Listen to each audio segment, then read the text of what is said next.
अच्छो, yes sir, CA final CMA final वालों, आज हम लोग करने जा रहे हैं एक और चार्ट रिवीजन। जी हाँ, डिडक्शंस का ये जो चार्ट रिवीजन है ये बहुत रिलेवेंट बन जाता है सारे ही टोटल इनकम के क्वेश्चंस को सॉल्व करने के लिए। हर टोटल इनकम के जो क्वेश्चंस है उनको सॉल्व करने के लिए बहुत रेलेवेंट होता है। Eight the same time you know आपके इंडिविजुअल टॉपिक्स को भी रिवाइज करने के लिए बहुत ज़्यादा इजी हो जाता है, राइट। मैं एक और बात कहना चाहूँगा कि ये चार्ट रिविजन अगर आपको पसंद आ रहा है तो अपने दोस्तों के साथ ज़रूर शेयर कीजिएगा। मैं बता दूं कौन से सेक्शंस के अंदर में अमेंडमेंट आया है। 80 CCD के अंदर में अमेंडमेंट आया है, 80 IAC के अंदर में अमेंडमेंट आया है, एंड शायद उसी से related NPS Vatsalya scheme and unified pension scheme से रिलेटेड भी अमेंडमेंट आया है। मैंने अमेंडमेंट लेक्चर के अंदर में जो मैंने ऑलरेडी अपने यूट्यूब चैनल के ऊपर अपलोड कर दिया है, तो इसको आप ऑलरेडी देख सकते हैं, जिसके नोट्स आपको नीचे मिल जाएंगे। चार्ट में जब मैं आपको 80 CCD पढ़ाता रहूँगा तब आपको अमेंडमेंट नोट्स की ज़रूरत पड़ेगी, तो वो अमेंडमेंट नोट्स इस चार्ट रिविजन को देखने से पहले नीचे टेलीग्राम चैनल पर जा करके ले लेना। बाकी कुछ दिल में बात करनी हो या मुझसे कुछ बात करनी हो, मैं आपको इंस्टाग्राम पर भी मिल जाऊँगा, सी विजय साडा नाम से। चलिए शुरुआत करते हैं इस चार्ट रिविजन की। चलिए, तो सबसे पहले शुरुआत करते हैं कि भैया आपका जनरल रूल क्या है डिडक्शन को लेकर के। डिडक्शन से रिलेटेड सबसे पहला रूल, सबसे पहला सबसेक्शन ये आपसे कहता है कि आपकी ग्रॉस टोटल इनकम क्या होती है। Gross total income means income of all 5 head salary, HP, PGBP, capital gain and other sources without taking the deduction under chapter 6A but after doing clubbing and set of provision. Yes, so gross total income का यहाँ पे आपको meaning बताया है, which means the total income computed in according with the provision of this act without the deduction under chapter 6A and which implies that deduction under the respective chapter has been taken, clubbing provision is effected, set off has been made। आते हैं दूसरे subsection के ऊपर। दूसरा subsection आपसे क्या कहता है, ये है सबसे इंपॉर्टेंट सेक्शन जो कहता है आपका the deduction can not exceed gross total income. एक बात याद रखिए कि सारी कंडीशन सेटिस्फाई होने के बावजूद भी डिडक्शन ग्रॉस टोटल इनकम के ऊपर नहीं जा सकता। Yes, in any case exceed gross total income.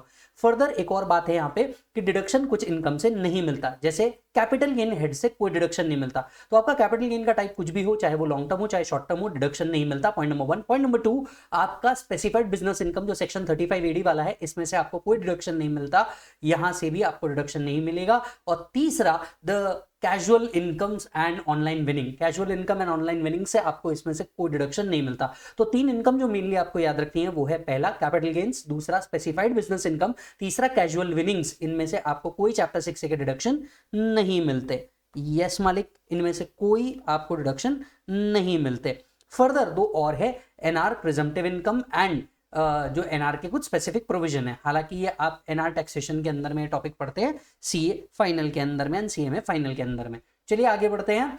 If deduction is allowed to AOP BOI. अब सबसेक्शन 3 कहता है अगर एओपी बीओआई ने डिडक्शन ले लिया है तो मेंबर्स को इंडिविजुअली फिर वो डिडक्शन वापस से नहीं मिलेगा। आई मीन टू से, अगर एओपी बीओआई ने डिडक्शंस क्लेम कर लिया है तो same deductions will not be allowed to the members of AOP BOI, right. It shall not be allowed to members of AOP BOI अगर उन्होंने पहले claim कर लिया है तो।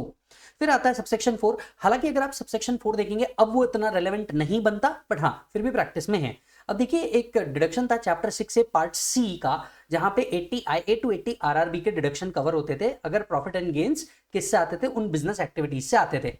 अब ये प्रोविजन कहता था कि अगर मान लीजिए आपने इस चैप्टर 6A में डिडक्शन लिया तो पूरे इनकम टैक्स में किसी भी प्रोविजन में आपको वो डिडक्शन फिर से मिलने वाले नहीं है। एंड सेकेंड पार्ट की ये जो डिडक्शन है ये कभी भी आपके उस रेलेवेंट पीजीबीपी के इनकम्स के ऊपर नहीं जा सकते। डन है मालिक। फिर आते हैं 80AC के ऊपर। अब ये 80AC क्या बोलता है, ध्यान से सुनिए। ये जो 80 IA टू RRB वाले डिडक्शन है ना, ये तभी मिलेंगे जब आपने ITR टाइम पे भरा होगा, मतलब इनकम टैक्स रिटर्न आपने भरा होगा तो ही ये डिडक्शन आपको मिलेंगे, नहीं तो ये डिडक्शन आपको मिलने वाले नहीं है। तो no deduction will be allowed under section 80 IA to RRB if ITR is not filed on or before the due date which is mention under 139(1). अब यहाँ पे एक और बात समझने लायक हो जाती है। एक बात समझना, ये जो पूरा डिडक्शन का टॉपिक है ना दोस्त, ये पूरा डिडक्शन का टॉपिक एप्लीकेबल ही नहीं है। अगर आप डिफॉल्ट स्कीम 115 BAC ले लेते हैं या फिर BAA BAB ले लेते हैं तो ये प्रोविजन एप्लीकेबल नहीं है। हालांकि कुछ ऐसे सेक्शन है जहां का आपको बेनिफिट दिया गया है, even though you are opting for 115 BAC और you are opting for 115 BAA BAB। ना वो कौन सा सेक्शन है, मेनली 80 CCD 2, 80LA, 80JJAA और 80CCH2। ये वो 4 ऐसे सेक्शन है जिसका बेनिफिट आपको मिल जाएगा इवन इफ आपने डिफॉल्ट स्कीम या ऑल्टरनेटिव टैक्स स्कीम्स ले रखी है इन case of company. Otherwise maximum of the deductions यहां से अलाउड नहीं है। यस, एक बार चेक कर लीजिए।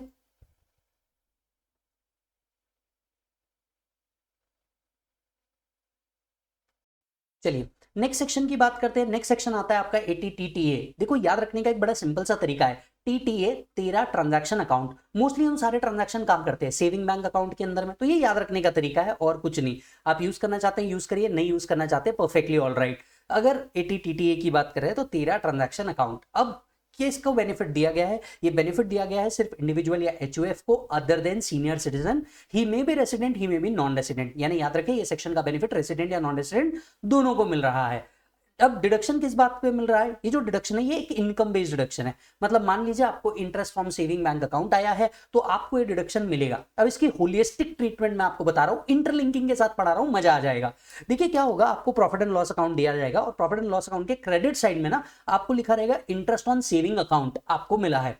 अब इंटरेस्ट ऑन सेविंग अकाउंट अगर आपको पीजीबीपी के अंदर में दिख रहा है, प्रॉफिट एंड लॉस अकाउंट के अंदर में दिख रहा है, तो सबसे पहले पीजीबीपी में से आपको इसे क्या करना है, लेस करना है, क्योंकि ये इनकम आईएफओएस में टैक्सेबल है। आपको आईएफओएस में जाना है और जितना भी इंटरेस्ट आपको मिला है ये पूरा का पूरा interest from saving bank account आपको आईएफओएस में रख देना है। फिर जब आप अपनी टोटल इनकम निकालेंगे, टोटल इनकम में से डिडक्शन माइनस करते रहेंगे, तब आपको तीसरा ट्रीटमेंट करना है, डिडक्शन लेना है 80TTA का। और ये भी आप तब लेंगे when you are not opting for 115 BAC। I hope you are getting this. तो ये सेक्शन किसके लिए है? इंडिविजुअल या HUF के लिए है, जो रेसिडेंट भी चलेगा, नॉन रेसिडेंट भी चलेगा, सीनियर सिटीजन नहीं होना चाहिए। क्या होना चाहिए? He should have earn interest on saving account either from a bank or a cooperative society doing banking business or a post office. Then minimum of following, मतलब इन दोनों में से जो भी कम होगा उसका डिडक्शन मिल जाएगा। एक्चुअल इंटरेस्ट अर्न और 10,000, तो एक्चुअल इंटरेस्ट अर्न और 10,000 whichever is lower will be allowed as deduction. Check कर लीजिए। चलिए नेक्स्ट टॉपिक की बात करते हैं 80TTB। अब ये 80TTA से सिमिलर है। आपको याद होगा 80TTA के अंदर में सीनियर सिटीजन्स के लिए वो बेनिफिट नहीं था।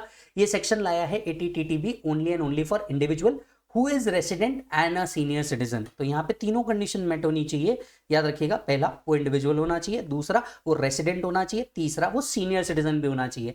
Now here senior citizen means 60 और अबव, ठीक है। तो 80 वालों के लिए भी ये बेनिफिट मिल जाएगा, पॉइंट नंबर 1, राइट। अब इनको क्या चाहिए? अब सोच के देख, मोस्टली जो सीनियर सिटीजन होते हैं क्या वो अपना पैसा सिर्फ सेविंग अकाउंट में रखते हैं? The answer is no. वो अपना पैसा एफडी में रखते हैं। तो उनके लिए कोई सेक्शन लाने की जरूरत थी? ये सेक्शन आ गया। तो इनको अगर इंटरेस्ट रिसीव हो रहा है, अगेन इनकम बेस्ड डिडक्शन है, पीजीबीपी से माइनस करना, आईएफओएस में टैक्सेबल करना और 80TTB का डिडक्शन ले लेना, ठीक है। 3 एडजस्टमेंट बिल्कुल दिमाग से याद रखना। सो इंटरेस्ट ऑन डिपॉजिट अगर ये इन्होंने अर्न किया है, चाहे वो बैंकिंग कंपनी से आ रहा हो, cooperative society engaged in banking business से आ रहा हो, या फिर पोस्ट ऑफिस से आ रहा हो, एक्चुअल इंटरेस्ट और 50,000 विच एवर इज लोअर का डिडक्शन मिलेगा। क्या बोला मैंने? एक्चुअल इंटरेस्ट और 50,000 विच एवर इज लोअर का डिडक्शन मिलेगा। चलिए अब इसी को इंटरलिंक करते हैं टीडीएस के साथ। आप तो जानते हैं हमारा मंत्र सिंपल है, पढ़ो तो हद कर दो वरना प्रोग्राम रद्द कर दो। अब इसे टीडीएस के साथ इंटरलिंक करते हैं। बैंक जब इंटरेस्ट दे रहा होगा, क्या बैंक की रिस्पॉन्सिबिलिटी है टीडीएस डिडक्ट करने की? यस, बैंक की रिस्पॉन्सिबिलिटी है टीडीएस डिडक्ट करने की, और बैंक टीडीएस डिडक्ट करता है अंडर सेक्शन 194A। पर क्या आप जानते हैं 194A में जब बैंक टीडीएस डिडक्ट करेगा तो उसकी लिमिट है 50,000। क्यों? क्योंकि डिडक्शन भी 50,000 तक का मिलता है। तो टीडीएस कब डिडक्ट होगा? जब इंटरेस्ट 50,000 के ऊपर जा रहा होगा, तब बैंक टीडीएस क्या करेगा? डिडक्ट करेगा। ये इंटरलिंकिंग आपको पसंद आई? वीडियो को लाइक करना बता देना, ठीक है। तो ये था 80TTB। एक बार रिवाइज करते हैं। इंडिविजुअल होना चाहिए, रेसिडेंट होना चाहिए, सीनियर सिटीजन होना चाहिए, इंटरेस्ट अर्न करना है कैसे? डिपॉजिट से। अब यहां पे एक बड़ा ट्विस्ट है, यहां डिपॉजिट लिखा है। बेटा जब हम डिपॉजिट की बात कर रहे हैं ना, तो डिपॉजिट का मतलब होता है saving account as well as FD. I hope you are understanding this. Unlike 80TTA जो सिर्फ सेविंग अकाउंट के इंटरेस्ट की बात कर रहा है, 80TTB सेविंग अकाउंट के इंटरेस्ट प्लस एफडी दोनों की बात करता है। क्लियर है? चलो चेक करो। चलिए नेक्स्ट सेक्शन की बात कर लेते हैं। Next section is 80GGB 80GGC। अब ये दोनों सेक्शन क्या है? दोनों भी पॉलिटिकल कंट्रीब्यूशन से रिलेटेड बात करते हैं। वैसे ही इंटरलिंकिंग कराऊंगा जैसे हर बार करवाता हूं। ध्यान से सुनना। दो सेक्शन है, 80GGB is for Indian company and 80GGC is for any SSC other than Indian company. Clear है? ये अगर कंट्रीब्यूशन करते हैं पॉलिटिकल पार्टी या इलेक्टोरल ट्रस्ट को, तो डोनेशन देते हैं, एडवर्टीजमेंट करते हैं पॉलिटिकल पार्टी के केस में, या फिर पॉलिटिकल पार्टी को डोनेशन देते हैं, इलेक्टोरल ट्रस्ट को डोनेशन देते हैं, जितना भी दिया 100% allowed as deduction provided it should not be paid in cash. ये कैश में पे नहीं होना चाहिए, बाकी जितना भी अमाउंट आप पे कर रहे हैं 100% अलाउड एज डिडक्शन। अब इसको पूछा कैसे जाएगा मैं आपको बताता हूं। सबसे पहले आपको पीएनएल अकाउंट दिया जाएगा और पीएनएल के डेबिट में एडवर्टीजमेंट एक्सपेंसेस होगा और नीचे नोट्स लिखी होगी advertisement expenses include whatever is the amount paid to donation to political party. अब आपको करना क्या है, अब आपको यहाँ पे दो ट्रीटमेंट करने हैं मेजरली। पहला ट्रीटमेंट, आपको पीजीबीपी कंप्यूट करते वक्त उस पॉलिटिकल कंट्रीब्यूशन को ऐड बैक करना है, क्योंकि सेक्शन 37 ऑफ पीजीबीपी कहता है donation to political party is not allowed as deduction, specifically 37(2)(b). Clear है, आपको बोलता है पॉलिटिकल कंट्रीब्यूशन अलाउड नहीं है। तो पहला ट्रीटमेंट वो हुआ कि पीजीबीपी में ऐड बैक करना है। अब दूसरा आपको क्या करना है, दूसरा आपको ये करना है कि डिडक्शन में आना है और डिडक्शन में 80 जीजीबी में डिडक्शन लेना है अगर एसएससी इंडियन कंपनी है, जीजीसी में लेना है अगर वो अदर देन इंडियन कंपनी है, तो इसका डिडक्शन आपको ले लेना है। एक बात याद रखना, ट्विस्ट याद रखना, it should not be paid in cash, तो कैश में पे नहीं होना चाहिए, ये बात आपने ख्याल रख लेना, बाकी सॉर्टेड है। क्लियर है, चेक करो। चलिए नेक्स्ट सेक्शन पे चलते हैं। नेक्स्ट सेक्शन आता है आपका 80U। यस, याद रखने का तरीका यूनिकली एबल्ड। जनरली हम पर्सन विद डिसेबिलिटी को डिसेबल नहीं कहते, हम उसे यूनिकली एबल्ड कहते हैं, तो आप इसे ऐसे याद रख सकते हैं यूनिकली एबल्ड। अब यूनिकली एबल्ड कौन हो सकता है, ऑब्वियस सी बात है कि इंडिविजुअल हो सकता है, क्योंकि कंपनी, एचयूएफ, फर्म, ये लोग यूनिकली एबल्ड नहीं हो सकते। सो बेनिफिट किसको मिला है, इंडिविजुअल को, that too he is resident. Yes, तो दो कंडीशन है, इंडिविजुअल होना चाहिए, रेसिडेंट होना चाहिए। अगर ये यूनिकली एबल्ड है और सर्टिफाइड है मेडिकल अथॉरिटी द्वारा, सर्टिफाइड है मेडिकल अथॉरिटी द्वारा, तो इनको एक स्टैंडर्ड डिडक्शन मिलता है। कितना स्टैंडर्ड डिडक्शन मिलता है, अगर ये नॉन सीवियर डिसेबिलिटी है तो 75,000 और सीवियर डिसेबिलिटी है तो 1,25,000। नॉन सीवियर डिसेबिलिटी 75,000 या सीवियर डिसेबिलिटी है तो 1,25,000 का डिडक्शन मिलता है। अब आप पूछेंगे सीवियर डिसेबिलिटी मतलब क्या होता है, सीवियर डिसेबिलिटी का मतलब होता है 80% या अबाव, इसको हम कहते हैं severe disability. Are you getting the point, right? So अगर एसएससी इंडिविजुअल है, रेसिडेंट है and is uniquely abled as certified by the medical authority, एक स्टैंडर्ड डिडक्शन मिलता है 75,000 का या 1,25,000 का। यस, अब इसके लिए आपको कोई स्पेसिफिक खर्चा करने की जरूरत नहीं है, ये डिडक्शन आपको मिल जाता है। ये डिसेबिलिटी जो है ये स्पेसिफिकली डिफाइंड है पर्सन विद डिसेबिलिटी एक्ट के अंदर में, ये सब आपको जानना जरूरी नहीं है। इतना याद रखिए, इंडिविजुअल होना चाहिए, रेसिडेंट होना चाहिए, 75,000 या 1,25,000 का आपको क्या मिलेगा सर, डिडक्शन मिलेगा। Getting the point, check it. चलिए नेक्स्ट सेक्शन के ऊपर चलते हैं। नेक्स्ट सेक्शन आता है आपका 80DD। अब 80DD हम इसे कैसे याद रख सकते हैं, डिसेबल डिपेंडेंट। मान लीजिए एसएससी की जगह अगर उसका कोई डिसेबल डिपेंडेंट है, मतलब डिपेंडेंट है वो इज डिसेबल, तो वो इस सेक्शन का डिडक्शन ले सकता है। बेनिफिट किसको मिलेगा, इंडिविजुअल या एचयूएफ को मिल सकता है अगर वो रेसिडेंट है। तो होना क्या चाहिए, डिसेबल के ऊपर कोई खर्चा, या तो आपने उनके मेडिकल ट्रीटमेंट के ऊपर कोई खर्चा किया है including nursing training, rehabilitation etcetera, या फिर आपने कोई स्कीम के अंदर में डिपॉजिट किया है तो आपको डिडक्शन मिल सकता है। तो क्या करना है, इंडिविजुअल या एचयूएफ ने किसी डिसेबल पे खर्चा करना है, या तो उसके मेडिकल ट्रीटमेंट के लिए या तो फिर डिपॉजिट करना है अप्रूव्ड स्कीम के अंदर में उनके नाम से। अगर ऐसा होता है तो आपको डिडक्शन मिलेगा। डिडक्शन कितना मिलेगा, नॉन सीवियर डिसेबिलिटी है तो 75,000, और अगर उस डिपेंडेंट की डिसेबिलिटी सीवियर है तो 1,25,000 का। सीवियर डिसेबिलिटी अभी अभी हम लोगों ने डिस्कस किया था 80% और अबाव। अब यहां पे एक बड़ा जबरदस्त ट्विस्ट है जो इंस्टीट्यूट आपको हमेशा देता है पर बुलाती है मगर जाने का नहीं। अब सुनो क्या होता है, देखो इंस्टीट्यूट क्या बताएगी कि लेट्स से एसएससी है, एसएससी की कोई वाइफ है, लेट्स से वो डिसेबल है, उसके लिए 20,000 का खर्चा किया है। अब यहां बच्चा क्या गलती कर देता है, 20,000 का खर्चा किया है, उसको ये तो याद रहता है कि हाँ यार डिसेबल डिपेंडेंट नाम का एक सेक्शन है तो हमने 20,000 का डिडक्शन ले लेना चाहिए। यही तुम फंस जाओगे बेटा, वो बुला रही है तुमको और यहीं फंस जाओगे, जाना नहीं। अब यहां पे करना क्या है, करना ये है आपको कि आपको पूरा 75,000 का डिडक्शन लेना है। सर 75,000 का, हाँ पूरा 75,000 का, क्योंकि यहां पे सेक्शन ये नहीं कहता एक्चुअल और 75 व्हिचएवर इज लोअर। सेक्शन कहता है अगर आपने उनके लिए खर्चा किया, मान लो 20,000 रुपए भी खर्चा किया, पूरा 75,000 का डिडक्शन मिलेगा। सीवियर डिसेबिलिटी है तो पूरा 1,25,000 का डिडक्शन मिलेगा। समझ में आ रही है बात? तो इंस्टीट्यूट इस तरह से जरूर फंसाता है, पर वो कहते हैं ना आप मेरे साथ है तो आपको फंसना नहीं है, राइट? तो 75,000 या 1,25,000 का आपको डिडक्शन दे देना है। तो आपको करना क्या है, दो ही चीजें, या तो उनके लिए आपको एक्चुअली कुछ खर्चा करना है या तो उनके नाम से कोई डिपॉजिट करना है। दोनों में से एक चीज होनी चाहिए या दोनों भी होनी चाहिए। सर मान के चलिए मैंने 20,000 मेडिकल एक्सपेंसेस कर लिया, 20,000 डिपॉजिट कर दिया, अब बताइए क्या मुझे डिडक्शन मिल जाएगा? जी हाँ, डिडक्शन मिल जाएगा 75,000 का। यस अच्छा, अब सर मैंने क्या किया, 50,000 रुपए मेडिकल एक्सपेंसेस किए, 50,000 रुपए डिपॉजिट किए, टोटल 1 लाख रुपीस खर्चा किया, अब डिडक्शन कितना मिलेगा, 75,000 का। आप ज्यादा करो कम करो, deduction is restricted 75,000, severe disability होगी तो 1,25,000। सर प्रॉब्लम में बताया ही नहीं है डिसेबिलिटी सीवियर है नॉन सीवियर है for the purpose of section 80 और 80DD। अब हम क्या करें, क्यों इतने बुरे बन रहे हो, नॉन सीवियर डिसेबिलिटी मान के चलो, सीवियर डिसेबिलिटी होगी प्रॉब्लम क्लियर कट लिख के देगा, तब तक नॉन सीवियर मान करके जिंदगी में आगे बढ़ते रहना, रुकना नहीं है हमें किसी भी हाल में जीवन के अंदर में। यस अच्छा, ये जो डिपॉजिट अंडर द स्कीम है ना, इसका डिडक्शन आपको तब भी मिल सकता है जब फॉलोइंग कंडीशन सेटिस्फाई होती है। So deduction shall be allowed in subsection 2 only if the following condition are satisfied. Point number 1, event of death of individual or member of HUF whose name to the subscription has been made. सबसे पहली बात, ये जो amount है, ये आपको deposit जो amount है, ये आपको डेथ ऑफ इंडिविजुअल के ऊपर मिलती है या अटेनिंग 60 और मोर की कंडीशन वाली है, मतलब जैसे आप 60 ईयर कंप्लीट करेंगे तो आपको ये डिपॉजिट का अमाउंट मिल जाएगा। ऐसी कोई स्कीम होनी चाहिए तो ही आपको क्या मिलेगा, बेनिफिट मिलेगा। अब आपके मन में एक बड़ा इंपॉर्टेंट क्वेश्चन आ रहा होगा कि सर डिपेंडेंट का मतलब क्या होता है, हम किसे डिपेंडेंट मान सकते हैं। बेटा डिपेंडेंट का इंडिविजुअल्स के केस में माँ बाप भाई बहन बीवी बच्चे, कम ऑन वंस अगेन, माँ बाप भाई बहन बीवी बच्चे, मतलब parents brother sister spouse and dependent children. So in case of individual, माँ बाप भाई बहन बीवी बच्चे इस सेक्शन में कवर्ड है। इन case of HUF, any member of HUF who is होनली and mainly dependent, ये कवर है। यस और नो। तो चलिए रिकॉल करते हैं इस सेक्शन को। सेक्शन क्या है मैंने ऑलरेडी मार्क करके दिया है, इंपॉर्टेंट है। एसएससी कौन होना चाहिए, इंडिविजुअल या एचयूएफ होना चाहिए, मेडिकल ट्रीटमेंट करना है या डिपॉजिट करना है अप्रूव्ड स्कीम के अंदर में।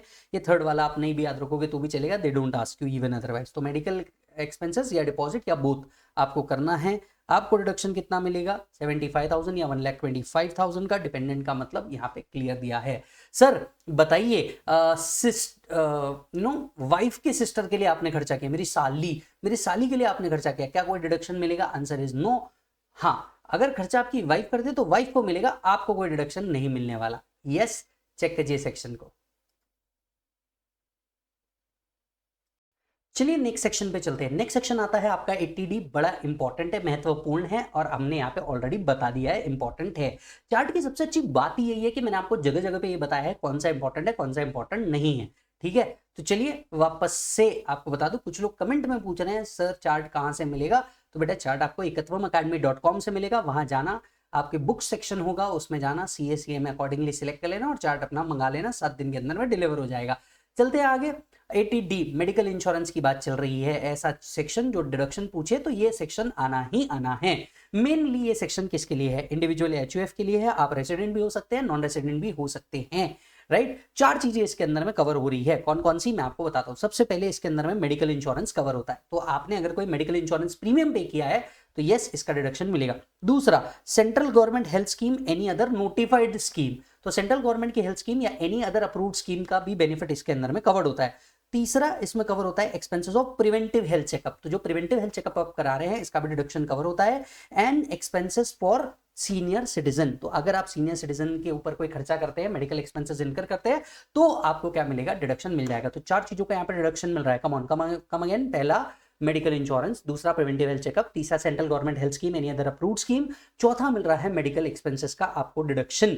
यस, अच्छा जी, आपने किसके लिए पे करना है, यस किसके लिए ये पे खर्चा होना चाहिए। ये खर्चा आपके नाम से हो सकता है, स्पाउस के नाम से हो सकता है, पेरेंट्स के नाम से हो सकता है एंड डिपेंडेंट चिल्ड्रन। अब यहाँ पे एक ट्विस्ट है जो इंस्टीट्यूट हमेशा करता है, मैं आपको ट्विस्ट समझा देता हूं क्या है।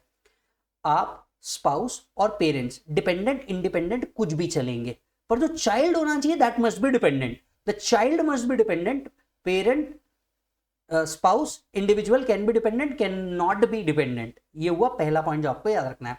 तो चाइल्ड का यहाँ पे डिपेंडेंट होना बहुत जरूरी है। दूसरा ट्विस्ट जो इंस्टीट्यूट देगा, ब्रदर एंड सिस्टर कवर नहीं है। अनलाइक इन 80DD जहां पे ब्रदर एंड सिस्टर कवर है, 80D के अंदर में ब्रदर एंड सिस्टर कवर नहीं है। तो individual, spouse, parents, dependent children cover है। अच्छा, 4 चीजों का डिडक्शन मिल रहा था, medical insurance, central government health scheme, expenses on preventive health checkup and expenses on senior citizen, medical expenses on senior citizen. अब इस सेक्शन में एक अच्छी कंडीशन है जिसपे इंस्टीट्यूट घुमाता है। कंडीशन ये है, प्रिवेंटिव हेल्थ चेकअप को छोड़ के बाकी सारे पेमेंट उस मोड में करने हैं जो अदर देन कैश है।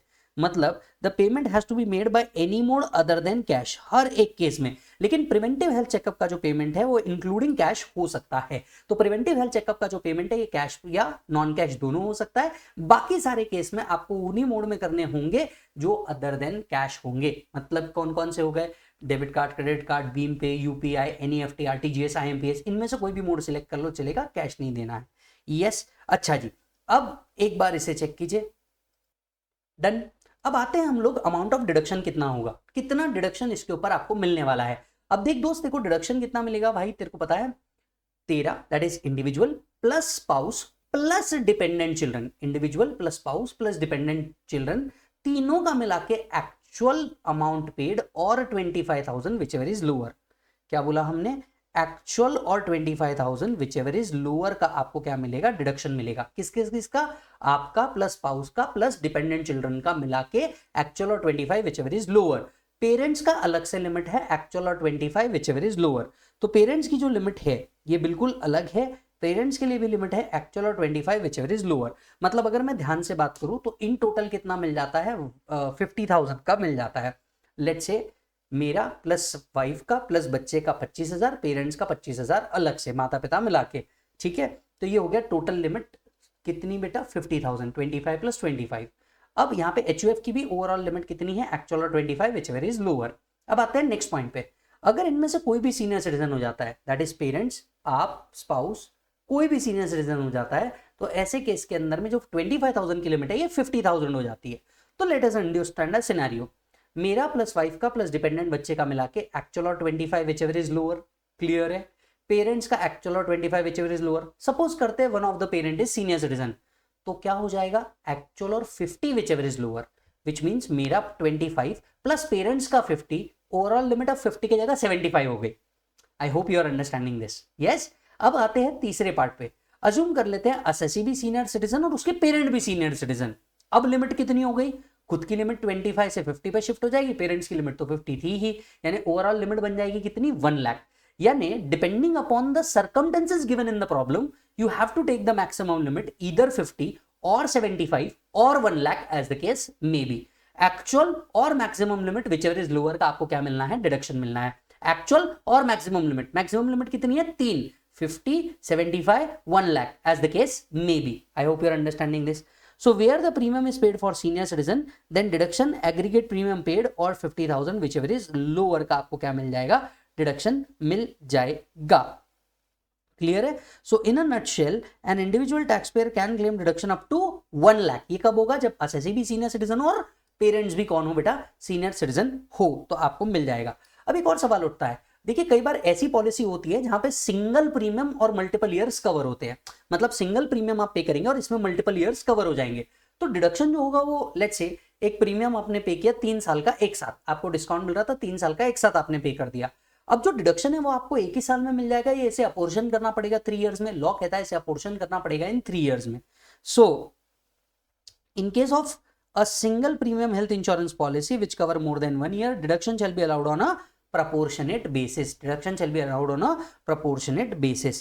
अब यहाँ पे एक और चीज पूछी जाती है जो मैं आपसे डिस्कस कर रहा हूँ।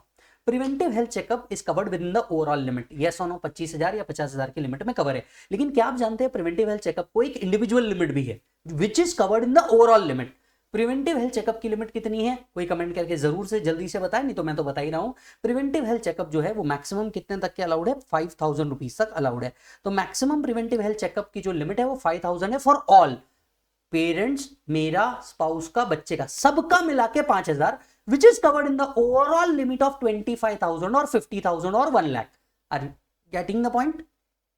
यस। अच्छा, इस सेक्शन में डिडक्शन लेने के लिए एक बड़ी इंपॉर्टेंट कंडीशन है that payment must be made out of income chargeable to tax. मतलब एग्जम्प्ट इनकम से आप इस सेक्शन का डिडक्शन नहीं ले सकते। ये बात हम सभी जानते हैं। 115 BAC अगर ऑप्ट करेंगे तो इस सेक्शन का बेनिफिट मिलने वाला नहीं है। यस और नो?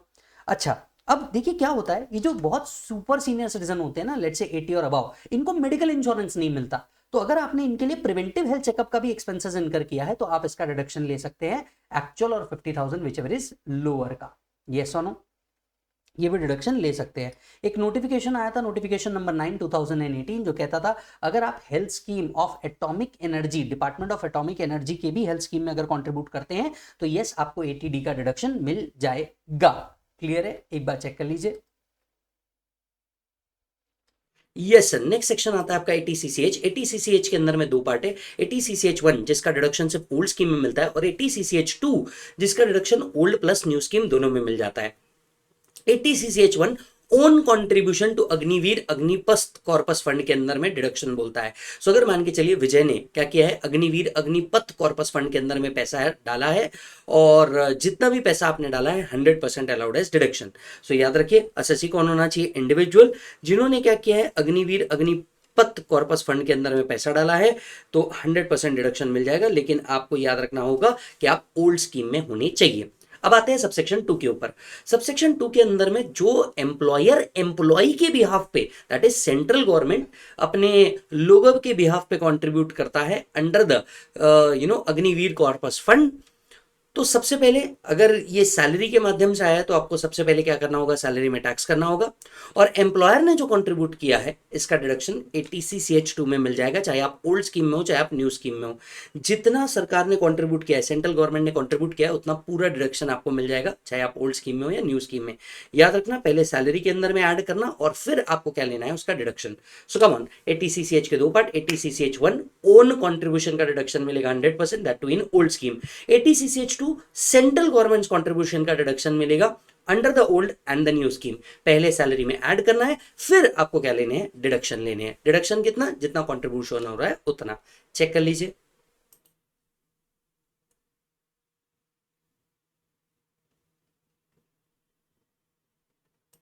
चलिए नेक्स्ट सेक्शन के ऊपर चल रहे हैं। Next section is 80E। अब ये 80E किस बारे में बात करता है दोस्त? 80E बात करता है E for education, that is interest on education loan. अच्छी चीज है, पूछी जाती है।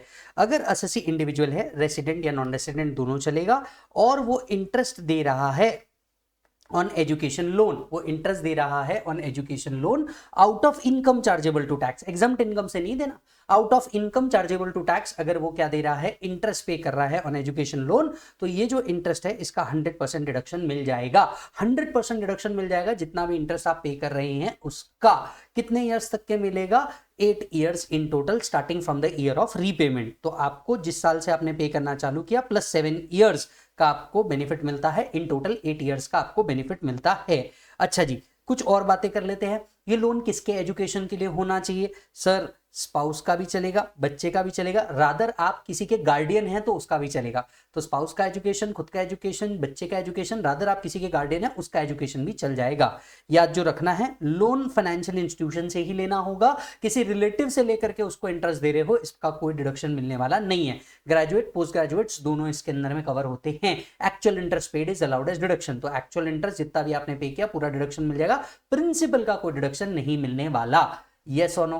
तो एसएससी कौन होना चाहिए? SSC should be individual, resident non resident दोनों भी चलेगा। इंटरेस्ट ऑन एजुकेशन लोन पे कर रहा है, 100% allowed as deduction. 8 assessment years के लिए बेनिफिट मिलेगा। खुद का चलेगा, स्पाउस का चलेगा, बच्चे का चलेगा, रादर आप किसी के गार्डियन है उसका भी एजुकेशन का बेनिफिट आपको मिल जाएगा। Check this section ASAP। Next section आता है बेटा आपका ATGGA। ये ATGGA को कैसे याद रखा जा सकता है? ग्रामीण एडवांसमेंट। वेल आपको पता है, अगर आप PGBP इनकम है आपकी, तो इस सेक्शन का डिडक्शन आपको मिल जाएगा 35 CCA के अंदर में। तो अगर आपकी PGBP इनकम है तो सेम चीज का डिडक्शन आपको 35 CCA के अंदर में मिलेगा। इस सेक्शन का बेनिफिट आपको तभी मिलेगा जब आप 35 CCA का क्लेम नहीं ले रहे हैं। तो अगर आप 35 CCA का क्लेम नहीं ले रहे हैं तो आपको 80GGAA का डिडक्शन मिल जाएगा। वेरिन आपको कितना डिडक्शन मिलेगा सर? 100% डिडक्शन मिल जाएगा कोई भी डोनेशन का जो आप साइंटिफिक रिसर्च या रूरल डेवलपमेंट के लिए कर रहे हैं। तो अगर आप साइंटिफिक रिसर्च या रूरल डेवलपमेंट के लिए कोई डोनेशन देते हैं, 100% अलाउड एज डिडक्शन, प्रोवाइडेड आपने 35 CCA में ये क्लेम नहीं किया होना चाहिए। चेक कर लीजिए। नेक्स्ट सेक्शन पे आते हैं sir. Next section is 80GG। याद रखने का तरीका, जहां मैं घर के लिए अगर आप घर का रेंट पे कर रहे हैं तो डिडक्शन मिलेगा। सबसे पहले एसएससी कौन होना चाहिए? इंडिविजुअल, रेसिडेंट नॉन रेसिडेंट दोनों चल जाएगा। आपको HRA रिसीव नहीं होना चाहिए और आपका घर नहीं होना चाहिए जहां पे आप एम्प्लॉयमेंट कर रहे हैं वहां पे। एक आपको फॉर्म ऑफ डिक्लेरेशन देना पड़ता है 10BA के अंदर में, और एसएससी ने सेल्फ ऑक्यूपाइड प्रॉपर्टी का बेनिफिट क्लेम नहीं किया होना चाहिए। तो चार कंडीशन वापस याद कर लो। पहले HRA रिसीव नहीं होना चाहिए, SOP का बेनिफिट नहीं लेना है, जहां एम्प्लॉयमेंट है वहां घर नहीं होना चाहिए, एंड आपने एक डिक्लेरेशन दे देना है। तो आपको कितना डिडक्शन मिलेगा? 5000 per month, 25% of adjusted total income, rent paid minus 10% of adjusted total income. इन तीनों में से जो भी लोअर रहेगा उसका डिडक्शन मिल जाएगा। Adjusted total income I am sure आप निकालना जानते हैं, कैसे निकालेंगे? ग्रॉस टोटल इनकम में से कैपिटल गेन की पूरी इनकम माइनस कर देंगे, लॉन्ग टर्म हो या शॉर्ट टर्म। कैपिटल गेन हटा दीजिए, चैप्टर 6 से के डिडक्शन हटा दीजिए जो आपने क्लेम किए हैं, जो आएगा वो बनेगा आपका एडजस्टेड टोटल इनकम। चेक कर लीजिए, एग्जाम पॉइंट ऑफ व्यू से ATGG इतना रेलेवेंट नहीं बनता, चेक कर लो।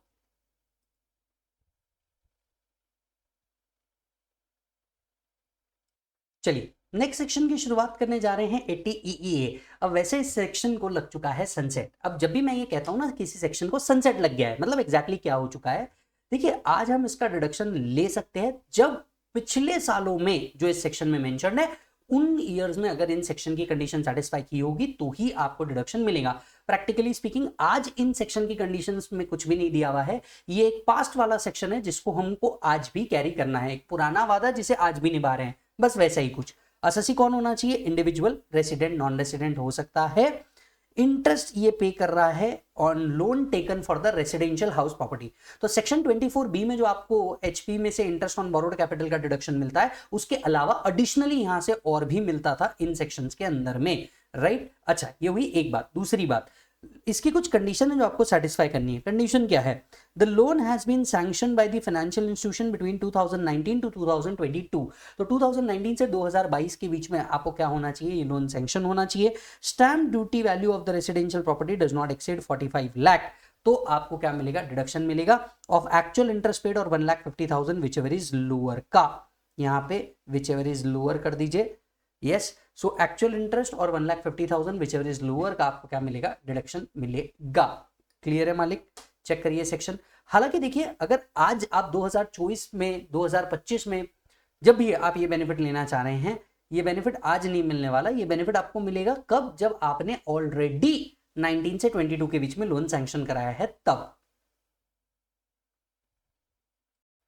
चलिए नेक्स्ट सेक्शन की ओर आ जाते हैं। नेक्स्ट सेक्शन है 80EEB। याद रखने का तरीका, एक इलेक्ट्रिकल व्हीकल, व्हीकल की जगह व्हीकल। अब देखिए ई व्हीकल्स को प्रमोट करने के लिए सेक्शन लेकर के आए थे, और इस सेक्शन में आपको दिया जा रहा है deduction for interest paid on loan taken for purchase of e vehicle. मतलब आपने ई व्हीकल लिया है, वो ई व्हीकल लोन पे लिया है, उस लोन पे इंटरेस्ट पे किया है, तो आपको डिडक्शन मिलेगा।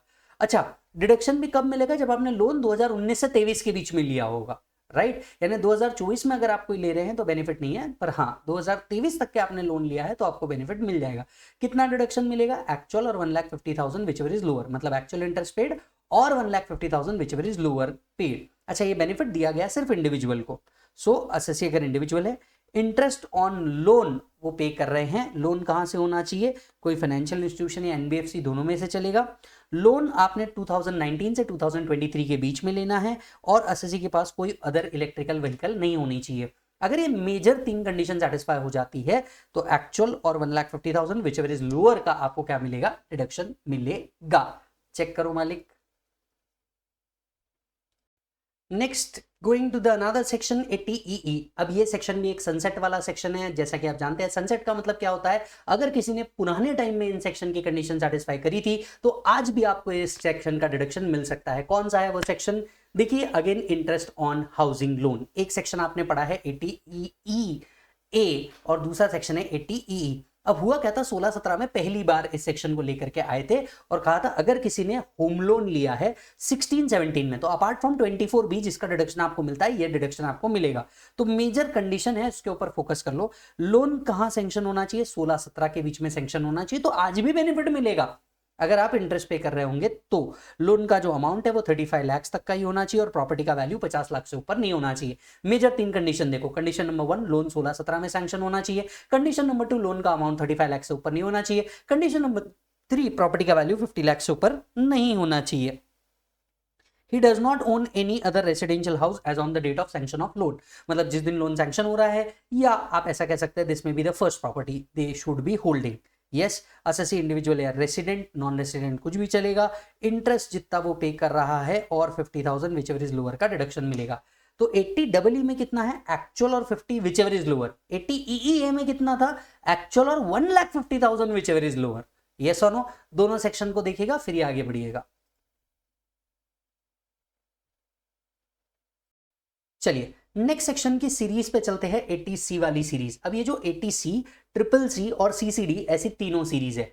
ये जो 80C का सेक्शन दिखेगा इसके नीचे बहुत बड़ी क्वालिफाइंग इन्वेस्टमेंट है, लेकिन इस बड़ी लिस्ट में से आपको क्या क्या याद रखना है मैं आपको क्लियरली बता दूंगा, उतना याद रख लेना, उसके बाहर कुछ नहीं पूछने वाला। क्लियर है? अगर आपने मेरा रेगुलर क्लास या फास्ट ट्रैक क्लास किया है तो आपके पास ये लिस्ट ऑलरेडी बनी पड़ी है, आपने दिमाग नहीं लगाना, वो लिस्ट सीधे जाके पढ़ लेना। क्लियर है मालिक? अब आते हैं 80C के ऊपर, that is deduction with respect to various investments. 80C, triple C, CCD कभी भी एक साथ पढ़े, आपको ज्यादा बेनिफिट देगा, मैं भी इसे एक साथ ही ले रहा हूं। एसएससी कौन होना चाहिए? एसएससी होना चाहिए individual HUF irrespective of residential status, मतलब रेसिडेंट भी हो सकता है, नॉन रेसिडेंट भी हो सकता है। इसने क्या करना है? इन्वेस्टमेंट करनी है इन द स्पेसिफाइड लिस्ट। तो यहाँ पे एक बहुत बड़ी स्पेसिफाइड लिस्ट है, उनमें से इन्वेस्टमेंट करनी है। डिडक्शन कितना मिलेगा? इंडिपेंडेंटली 80C में 1,50,000 और actual whichever is lower का डिडक्शन मिलता है। 80C plus triple C plus CCD तीनों में मिलाकर के भी जो डिडक्शन मिलता है वो मिलता है 1,50,000 का। So maximum deduction along with word है, मतलब 80C, ट्रिपल सी और CCD ऐसा तीनों। और यहाँ पे CCD कौन सा है वो मैं आगे डिस्कस करूंगा। तो 80C plus triple C plus CCD तीनों का मिला के मैक्सिमम डिडक्शन कितना मिलेगा? 1,50,000 तक का डिडक्शन मिलेगा, ऐसा कहता है 80CCE। अच्छा जी, अब यहां पे जो पेमेंट है need not necessarily be made out of income chargeable to tax, मतलब एग्जम्प्ट इनकम से भी अगर आपने ये इन्वेस्टमेंट कर दिया तो आपको डिडक्शन मिल जाएगा, बिल्कुल कोई तकलीफ नहीं है। यस, अच्छा याद रखिए इन सेक्शन में डिडक्शन अगर लेना है तो आपको एक्चुअल पेमेंट करना होगा, अक्रूवल बेसिस पे आपको कोई डिडक्शन मिलने वाला नहीं है। अब यहाँ पे इस सेक्शन के नीचे एक बहुत बड़ी लिस्ट दी है, बराबर है। इस लिस्ट को अगर आप ध्यान से पढ़ेंगे इसमें से क्या क्या इंपॉर्टेंट है मैं आपको पहले भी बता देता हूं। एक LIC इंपॉर्टेंट है, NSC, NSS, tier 2 pension scheme, 5 year time deposit, principal of housing loan, stamp duty payment, 5 year deposits, इतनी चीजें इंपॉर्टेंट है। वापस से एक बार बता रहा हूं, प्लीज ध्यान से सुनना। पहला मतलब अगर मैं इंपॉर्टेंट की बात करूं, क्या क्या इंपॉर्टेंट है? पहला LIC वाला इंपॉर्टेंट है, राइट। दूसरा अगर मैं बात करूं repayment of housing loan important है। तीसरा अगर मैं आपसे बात करूं NSC, NSS ये पूछा जाता है। इसके बाद में आपका PPF पूछा जाता है, कंट्रीब्यूशन टू प्रोविडेंट फंड्स आपसे पूछे जाते हैं। देन इसके बाद में 5 ईयर टर्म डिपॉजिट आपसे पूछा जाता है, Sukanya Samriddhi scheme and tier 2 pension scheme. इतनी चीजें पढ़ लो, काम खत्म, इसके बाहर आपको आता नहीं है। यस, अच्छा जी। अब LIC में यहाँ पे लिमिट है जिसको आपने बहुत बहुत बहुत अच्छे से याद रखना है, क्योंकि ये IFOS में भी रिपीट होती है। अब ध्यान से सुनना, LIC की लिमिट क्या है। देखिए LIC का जो डिडक्शन है विच is covered in the overall limit of 1,50,000, right. 80C में डिडक्शन कितना है? एक्चुअल और 1,50,000 विच एवर इज लोअर। अब इस 1,50,000 में भी LIC के लिए एक इंडिपेंडेंट लिमिट है। अब LIC की लिमिट क्या है? LIC की जो लिमिट है ये बेटा डिपेंड करती है पॉलिसी इशू डेट पे। चलो बोलो किस पे? पॉलिसी इशू डेट के ऊपर ये डिपेंड करती है। अब आते हैं पॉलिसी इशू डेट कब होनी चाहिए। अगर आपकी पॉलिसी इशू डेट 2012 के पहले की है तो 20% ऑफ सम अश्योर्ड तक के अलाउड है। 2012 से 2013 तक के है तो 10% ऑफ सम अश्योर्ड तक के अलाउड है। 2013 से 2014 तक के है तो 10% ऑफ सम अश्योर्ड, और हैंडीकैप के लिए 15% ऑफ सम अश्योर्ड के लिए है। क्लियर है? इसके बाद 2014 के बाद आपके लिए क्या किया गया है? Normal SSC 10% of sum assured, handicap SSC 15% of sum assured दिया गया है। 1/4/2023 के बाद normal SSC 10%, handicap SSC 15% of sum assured, but the overall amount can not exceed 5 lakh. But the overall amount can not exceed 5 lakh. हालांकि वैसे भी 1,50,000 के ऊपर बेनिफिट नहीं आता, तो कंडीशन मेटअप है। वो जो 5 लाख वाला कंडीशन है आप जब मेरे साथ एग्जाम्पशन पढ़ेंगे 1010D वहां डिस्कस करूंगा। चलिए LIC की लिमिट को वापस से डिस्कस कर लेते हैं।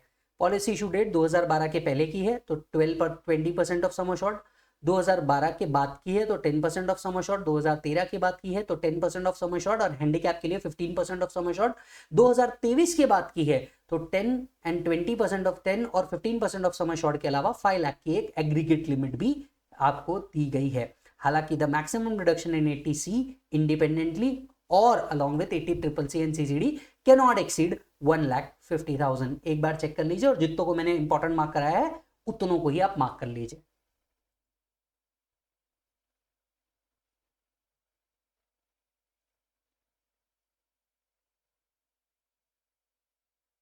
चलिए अब सीरीज का एक और सेक्शन की बात कर लेते हैं, एटीसीसीसी। सीसीसी आप किस बारे में बात करता है? सीसीसी एलआईसी का पेंशन स्कीम। अगर आप इंडिविजुअल हैं, एलआईसी के पेंशन स्कीम में कंट्रीब्यूट कर रहे हैं, दैट इज अगर आप इंडिविजुअल हैं, एलआईसी के पेंशन स्कीम के अंदर में आप कंट्रीब्यूट कर रहे हैं, तो आपको डिडक्शन मिलेगा इंडिपेंडेंटली 1,50,000 का। Overall eighty C plus triple C plus CCD मिलाकर के भी 1,50,000 तक का ही डिडक्शन मिलेगा। तो अगर आपने एलआईसी के पेंशन स्कीम के अंदर में कंट्रीब्यूट किया है तो आपको ये डिडक्शन मिल जाएगा। एग्जाम पॉइंट ऑफ व्यू से इतना ज्यादा पूछा नहीं जाता, पर हाँ कभी कभी पूछते हैं, चेक करो। चलिए नेक्स्ट सेक्शन पे चलते हैं, एटीडीडीबी। याद रखने का सिंपल तरीका, डरावनी बीमारियां। तो क्या सेक्शन है ये सेक्शन कहता है अगर एसएससी का खर्चा हो रहा है काय पे बेटा? डरावनी बीमारियां, दैट इज स्पेसिफाइड डिसीजेस के ऊपर। ये स्पेसिफाइड डिसीजेस की लिस्ट आपको रूल 11D के अंदर में लिखी हुई है, तो लिस्ट याद नहीं रखनी। अगर इंडिविजुअल या एचयूएफ जो रेसिडेंट है खर्चा करते हैं किसके ऊपर? मेडिकल ट्रीटमेंट पे ऑफ अ स्पेसिफाइड डिसीज, तो आपको डिडक्शन मिलेगा। अब डिडक्शन यहाँ पे डिपेंड करता है जिसके ऊपर ये खर्चा हो रहा है उसके ऊपर। मान लीजिए जिसके ऊपर खर्चा कर रहे हो वो नॉन सीनियर सिटीजन है, तो एक्चुअल और 40,000 विचएवर इज लोअर। जिसके ऊपर खर्चा कर रहे हो ये स्पेसिफाइड डिसीज के लिए, वो सीनियर सिटीजन है या सुपर सीनियर सिटीजन है, तो एक्चुअल और 1 लाख विचएवर इज लोअर। यहाँ पे स्टैंडर्ड डिडक्शन नहीं मिल रहा है, यहाँ पे एक्चुअल 40 और एक्चुअल और 1 लाख विचएवर इज लोअर का डिडक्शन मिल रहा है, डिपेंडिंग अपॉन जिसके ऊपर खर्चा कर रहे हो वो सीनियर सिटीजन है या सीनियर सिटीजन नहीं है उसके ऊपर। तो एसएससी कौन होना चाहिए? इंडिविजुअल या एचयूएफ होना चाहिए who is resident. Specified disease के ट्रीटमेंट के लिए खर्चा करना है। नॉन सीनियर सिटीजन के ऊपर खर्चा कर रहे हो तो एक्चुअल और 1 lakh whichever is lower. Senior citizen के ऊपर खर्चा कर रहे हो तो एक्चुअल और 1 lakh whichever is lower. Sorry, senior citizen पे खर्चा कर रहे हो एक्चुअल और 1 lakh whichever is lower. Non senior के लिए कर रहे हो एक्चुअल और 40,000 विचएवर इज लोअर का डिडक्शन मिलेगा। अब आप कह रहे हैं कि सर रिलेटिव के ऊपर खर्चा करना है तो कौन कौन से पर्सन किस किसके खर्चे, किस किसके स्पेसिफाइड डिसीज के खर्चे हम अलाउ करेंगे? सब कवर है, माँ बाप भाई बहन बीवी बच्चे। यस, तो इस सेक्शन में माँ बाप भाई बहन बीवी बच्चे कवर हो जाते हैं। अदर सेक्शन के अंदर में एचयूएफ के लिए एनी मेंबर कवर होता है। तो एसएससी या एचयूएफ होगा जो रेसिडेंट है, खर्चा कर रहा है specified disease of a dependent. Dependent में कौन कौन हुआ? माँ बाप भाई बहन बीवी बच्चे। नॉन सीनियर होगा तो एक्चुअल और 40,000 विचएवर इज लोअर। सीनियर होगा तो एक्चुअल और 1 lakh whichever is lower. Check कीजिए सेक्शन को। चलिए नेक्स्ट पार्ट आता है आपका सेक्शन 80 सीसीडी। तो जैसे कि मैंने कहा था कि भैया मैं क्या करूंगा, चार्ट रिवीजन के अंदर में ही जो 80 सीसीडी वाला पार्ट है वो मैं इस अमेंडमेंट नोट से पढ़ाऊंगा। ये अमेंडमेंट नोट्स वो है जो आपके स्टैट्यूटरी अपडेट्स के अंदर में इशू किए गए हैं। मैंने इसे सेपरेटली अमेंडमेंट लेक्चर के अंदर में भी पढ़ाया है, मैं इसे दोबारा पढ़ा रहा हूँ। सभी स्टूडेंट से रिक्वेस्ट है जो ये चार्ट रिवीजन को देख रहे हैं कि प्लीज 80 सीसीडी को यहाँ से रेफर कीजिएगा क्योंकि इसके अंदर में अमेंडमेंट दिया गया है। जब तक के हम लोगों ने चार्ट इशू किया था तब तक ये अमेंडमेंट आए नहीं थे, ये अमेंडमेंट अभी आए हैं, तो हम इसको यहाँ से क्या कर रहे हैं, रेफर कर रहे हैं। ये अमेंडमेंट के जो नोट्स है ये हमने ऑलरेडी टेलीग्राम के अपलोड कर दिया है, जिसकी लिंक आपको नीचे वीडियो के अंदर में, वीडियो के डिस्क्रिप्शन में मिल जाएगी। यस और नो। वैसे भी आधे से ज्यादा अपडेट्स जो हम लोग प्रोवाइड करते हैं ये हम हमारे टेलीग्राम चैनल के ऊपर डाल देते हैं, तो आप ही इसका लुत्फ उठाइएगा, जरूर सब्सक्राइब कर दीजिएगा। और हाँ, आप इस चैनल पे आए हैं तो डेफिनेटली आप सब्सक्राइब करके जरूर जाइएगा। अब आते हैं 80 सीसीडी। देखिए 80 सीसीडी के अंदर में ट्रेडिशनली 80 सीसीडी 1 हुआ करता था, 80 सीसीडी 1B हुआ करता था, 80 सीसीडी 2 हुआ करता था। फर्स्ट टाइम अमेंडमेंट आया है 80 सीसीडी 3A भी क्या किया गया है, ऐड किया गया है, लेकिन ये फाइनेंस एक्ट 25 से ऐड नहीं किया गया है, ये टैक्सेशन लॉ अमेंडमेंट एक्ट 2025 से ऐड किया गया है। और बहुत कुछ है इसके अंदर में। मुझे ऐसा लगता है आपके अपकमिंग एग्जाम के अंदर में इसको पढ़ के जाना मैंडेटरी है, मैंडेटरी है, मैंडेटरी है। तो चलिए एक एक पार्ट को बहुत अच्छे से डिस्कस करते हैं। सबसे पहले बात करते हैं 80 सीसीडी सबसेक्शन 1 एम्प्लॉय के ओन कॉन्ट्रीब्यूशन का होता है। देखिए 80 सीसीडी 1 जो होता है, राइट, ये एसएससी भी क्लेम कर सकता है है हु इज एन एम्प्लॉय, और अगर एसएससी सेल्फ एम्प्लॉयड है मतलब बिजनेसमैन भी है तो भी क्लेम कर सकता है। तो एसएससी या तो एम्प्लॉय होना चाहिए या तो सेल्फ एम्प्लॉयड होना चाहिए। इन्होंने क्या कंट्रीब्यूट करना चाहिए, इन्होंने कंट्रीब्यूट करना है किसके अंदर में बेटा, पेंशन फंड के अंदर में कंट्रीब्यूट करना है। किसके अंदर में कंट्रीब्यूट करना है बेटा, पेंशन फंड के अंदर में कंट्रीब्यूट करना है। सो अगर आप एम्प्लॉय हैं आपको कितना डिडक्शन मिलेगा, 10% ऑफ सैलरी का डिडक्शन मिलेगा। लेकिन अगर आप सेल्फ एम्प्लॉयड है तो आपको मिलेगा 20% ऑफ जीटीआई का डिडक्शन। यस और नो? ओके, सो एसएससी जब भी खुद एम्प्लॉय है या बिजनेसमैन है दोनों को इसका डिडक्शन मिल सकता है। क्या कर काय में पैसा डिपॉजिट करना है, पेंशन फंड में पैसा डिपॉजिट करना है। इनफैक्ट अटल पेंशन योजना में भी डालते हो तो एलिजिबल है। तो या तो आपको पेंशन स्कीम में पैसा डालना है या तो अटल पेंशन योजना में पैसा डालना है। अगर आप एम्प्लॉय है डिडक्शन कितना मिलेगा, मैक्सिमम 10% ऑफ सैलरी तक का। अगर आप एम्प्लॉय नहीं है तो 20% ऑफ ग्रॉस टोटल इनकम का आपको क्या मिलेगा बेटा, डिडक्शन मिलेगा। ये हुआ own contribution. 80 CCD 1B again own contribution की बात करता है, लेकिन ओवर एंड अबव 80 सीसीडी 1। अब देखो यहां पे हम सब जानते हैं 80C, देखो हम यहां पे सब जानते हैं क्या बेटा कि 80C plus 80CCC plus 80CCD subsection 1, इन तीनों को मिलाकर के मैक्सिमम अमाउंट कितना मिलता है बेटा, 1,50,000। तो इन तीनों सेक्शन की इंडिविजुअल लिमिट भी 1,50,000 है, इन तीनों सेक्शन की एग्रीगेट लिमिट भी 1,50,000 है। अब आते हैं 80CCD 1B के ऊपर। 80CCD 1B over and above ये 1,50,000 का कंट्रीब्यूशन देता है, मतलब 1,50,000 तो 3 सेक्शन के अंदर में हो गए, एडिशनल 50,000 का डिडक्शन देता है कौन बेटा, 80CCD 1B। सो 80CCD 1B आपको एडिशनल डिडक्शन देता है किस बात का बेटा, एडिशनल डिडक्शन देता है ओन कंट्रीब्यूशन का, which is over and above क्या बेटा, 80CCD subsection 1। So additional deduction for then amount deposit to the notified pension scheme is available up to 50,000। अब यहां पे ये जो अप टू 50,000 है इसका मतलब है एक्चुअल कंट्रीब्यूशन और 50,000 विच एवर इज लोअर का। अब इसको एक एग्जांपल से समझिए। मान लीजिए एसएससी ने कंट्रीब्यूट किया है 1,40,000 टुवर्ड्स द एनपीएस और इनकी ग्रॉस टोटल इनकम है 5,60,000। अब यहां पे हम अज्यूम कर रहे हैं कि एम्प्लॉय जो है ये एक बिजनेसमैन है। सो अगर आप बिजनेसमैन हैं आपकी ग्रॉस टोटल इनकम कितनी है बेटा, ग्रॉस टोटल इनकम है आपकी 5,60,000। अब 80CCD 1 के अंदर में 80CCD 1 के अंदर में आपको कितना कंट्रीब्यूशन मिलेगा, मैक्सिमम 20% ऑफ जीटीआई जो यहां लिखा हुआ है। सो 5,60,000 का 20% अगर देखा जाए तो ये आता है 1,12,000। कितना आता है बेटा, 1,12,000। अब आपका ओन कंट्रीब्यूशन कितना था, आपका ओन कंट्रीब्यूशन था 1,40,000। इसमें से 80CCD सबसेक्शन 1 के अंदर में कितना आया, 1,12,000। तो अब बचा कितना, 28,000। ये एडिशनल 28,000 और maximum 50,000 which ever is lower का डिडक्शन आपको मिलेगा 1B के अंदर में। सो 80CCD 1B में आपको 28 मिल जाएगा, 28 जो इस सेक्शन के अंदर में आया है, मैक्सिमम अप टू 50,000 का डिडक्शन मिल जाएगा। क्लियर है मालिक यहाँ पे, यस और नो? ओके, अच्छा जी, अब जरा ध्यान से सुनिएगा। यहाँ पे आजकल आप लोगों ने बहुत रिसेंटली एक नाम सुना होगा, एनपीएस वात्सल्य स्कीम। पहले मैं आपको ये एनपीएस वात्सल्य स्कीम क्या है ये बताता हूँ, फिर आपको डिडक्शन बताऊंगा। मान लीजिए अगर कोई एसएससी है जिसके घर में कोई माइनर है, इस माइनर के नाम पे क्या किया जा सकता है, एनपीएस वात्सल्य स्कीम ओपन किया जा सकता है। सो मान के चलिए मेरा एक सन है, मेरा एक सन जो है ये माइनर है, तो विजय क्या कर सकता है, एनपीएस वात्सल्य स्कीम के तहत उस माइनर के अकाउंट में भी क्या कर सकता है, डिपॉजिट कर सकता है। अब सवाल ये उठ रहा था कि अगर विजय माइनर के अकाउंट में एनपीएस वात्सल्य स्कीम में कंट्रीब्यूट करता है तो क्या इसका डिडक्शन मिलता है।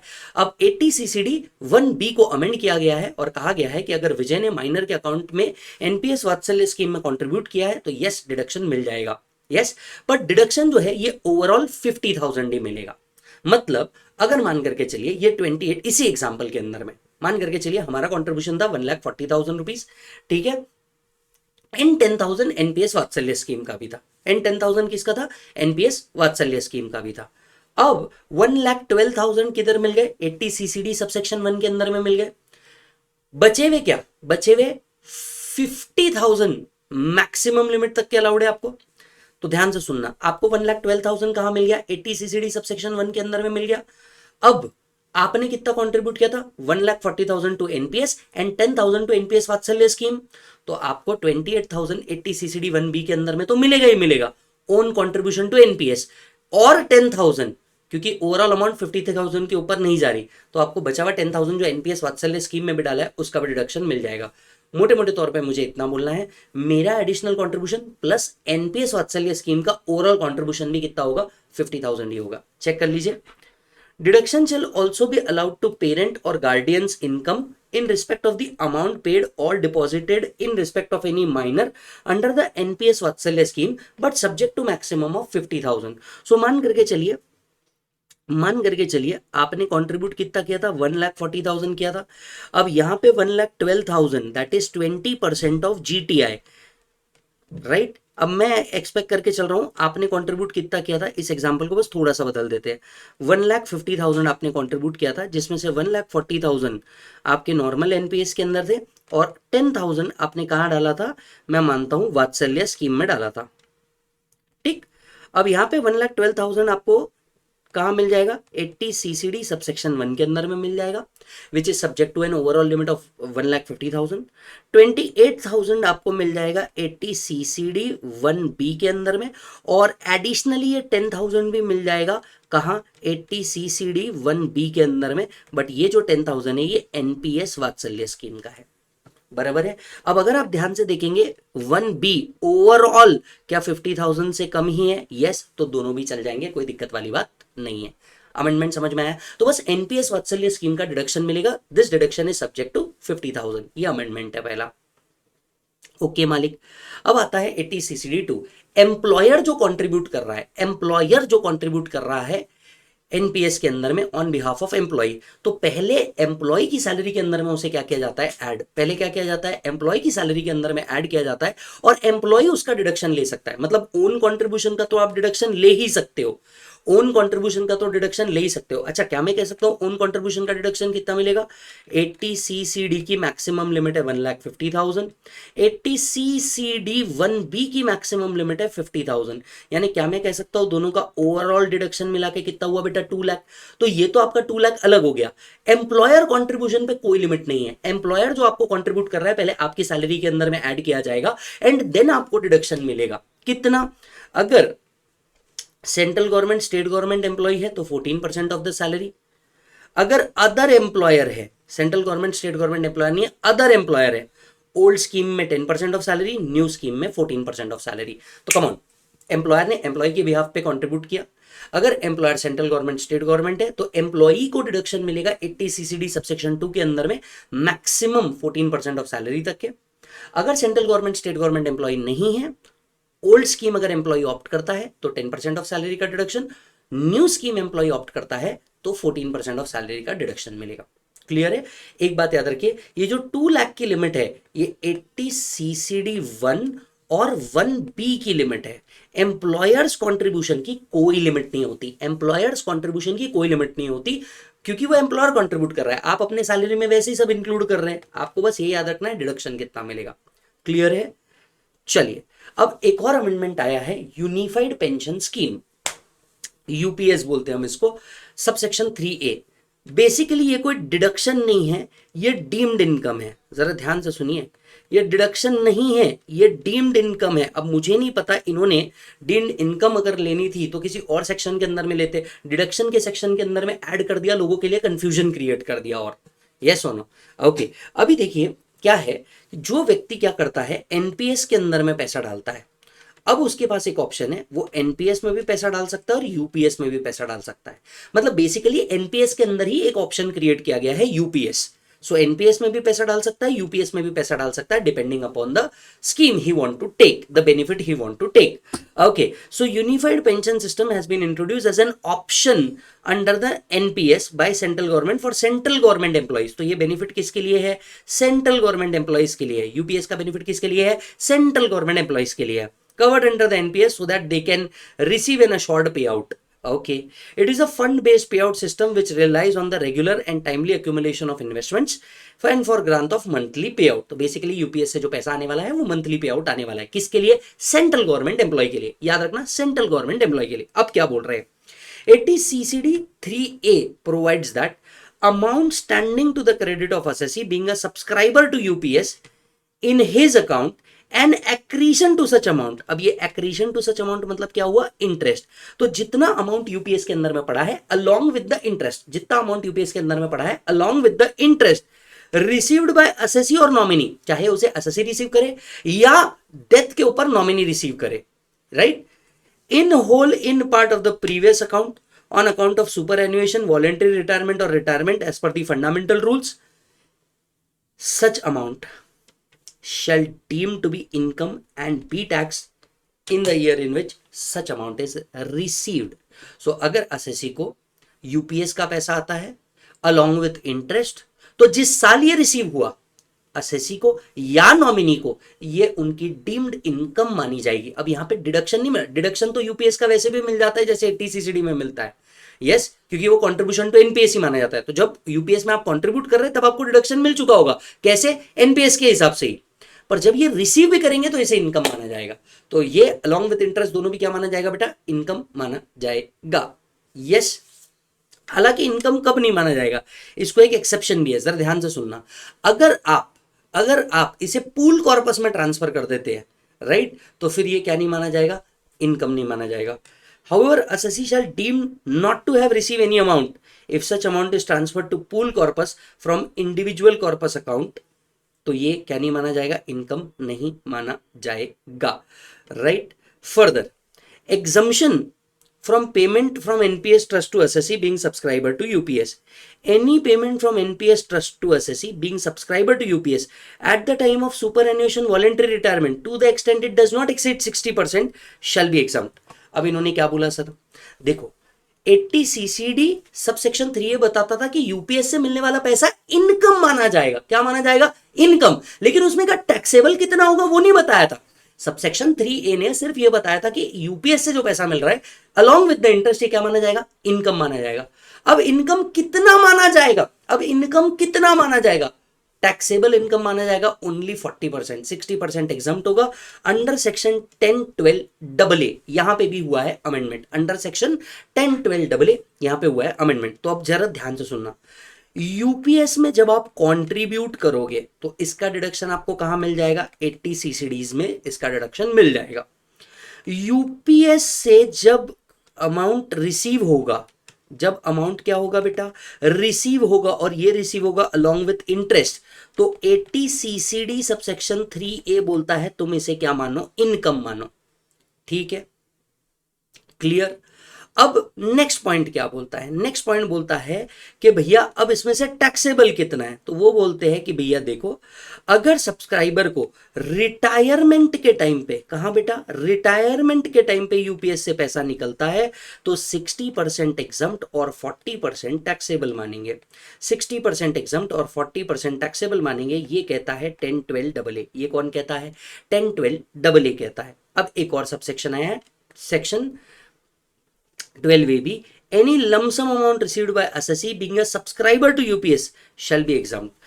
Yes, the lump sum payment will be allowed on superannuation at the rate of 10% of the monthly emoluments for every completed 6 month of qualified service। तो ये तो बताया है कि उन्होंने इसको कंप्यूटेशन कैसे करना है, कंप्यूटेशन मेरे को नहीं लगता आपके लिए रेलेवेंट है, ये आपके लिए रेलेवेंट है कि मान के चलिए आप रिटायरमेंट पे ना लेते हुए कोई लमसम अमाउंट ले लेते हैं। अगर आप रिटायरमेंट पे ना लेते हुए एक लमसम अमाउंट उठा लेते हैं तो ये लमसम अमाउंट भी क्या है बेटा, एग्जम्प्ट है। तो 80 सीसीडी 3A बताता है कि यूपीएस से मिला हुआ पैसा अलॉन्ग विद द इंटरेस्ट क्या है बेटा, इनकम। ये इनकम अगर आप क्या कर लेते हैं, रिटायरमेंट के टाइम पे रिसीव करते हैं, 60% एग्जम्प्ट, 40% टैक्सेबल हो जाएगा। और अगर आप कोई लमसम अमाउंट रिसीव करते हैं किसके द्वारा, असेसी द्वारा, who is a subscriber to UPS, ये अमाउंट क्या हो जाएगा बेटा, एग्जम्प्ट हो जाएगा। यहां लिखा है उसको कंप्यूट कैसे करेंगे, मेरे हिसाब से ये इतना रेलेवेंट नहीं है। क्लियर है मालिक, ये एक बार बस वापस पढ़ लीजिए।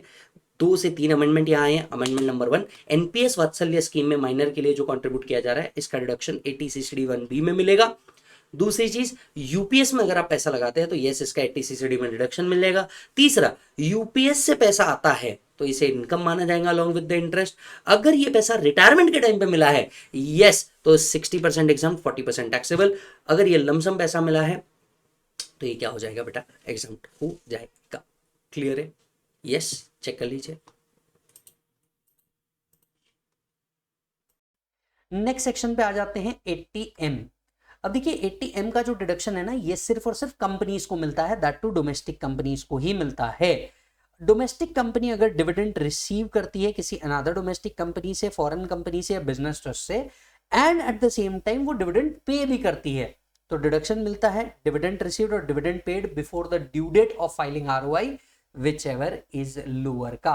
अब मैं आपको बताता हूं क्या करना है। पहली बात ये देखना है कि एसएससी डोमेस्टिक कंपनी है क्या। दूसरी बात ये देखना है क्या उनको डिविडेंड मिला है, and at the same time उनने भी डिविडेंड पे किया है क्या। सो डिविडेंड रिसीव्ड और dividend paid which ever is lower का डिडक्शन मिलेगा। किसको? डोमेस्टिक कंपनी को। ये सेक्शन का डिडक्शन मिलेगा अगर कंपनी 115 BAA ऑप्ट करे या ना करे, दोनों केस में आपको ये डिडक्शन मिल जाएगा। क्लियर है? चेक करिए।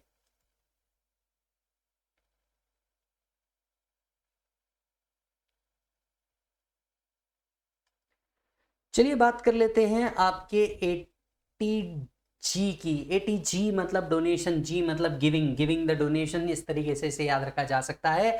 ये सेक्शन हर एसएससी को मिल जाता है। ये सेक्शन का बेनिफिट किसको मिल जाता है? ऑलमोस्ट हर एसएससी को मिल जाता है, except to a cooperative society. Yes, अच्छा आ जाते हैं। जो डोनेशन है वो सम ऑफ मनी में होना चाहिए। Donation in kind shall not be allowed as deduction, तो डोनेशन इन काइंड का डिडक्शन यहाँ पे नहीं मिलेगा।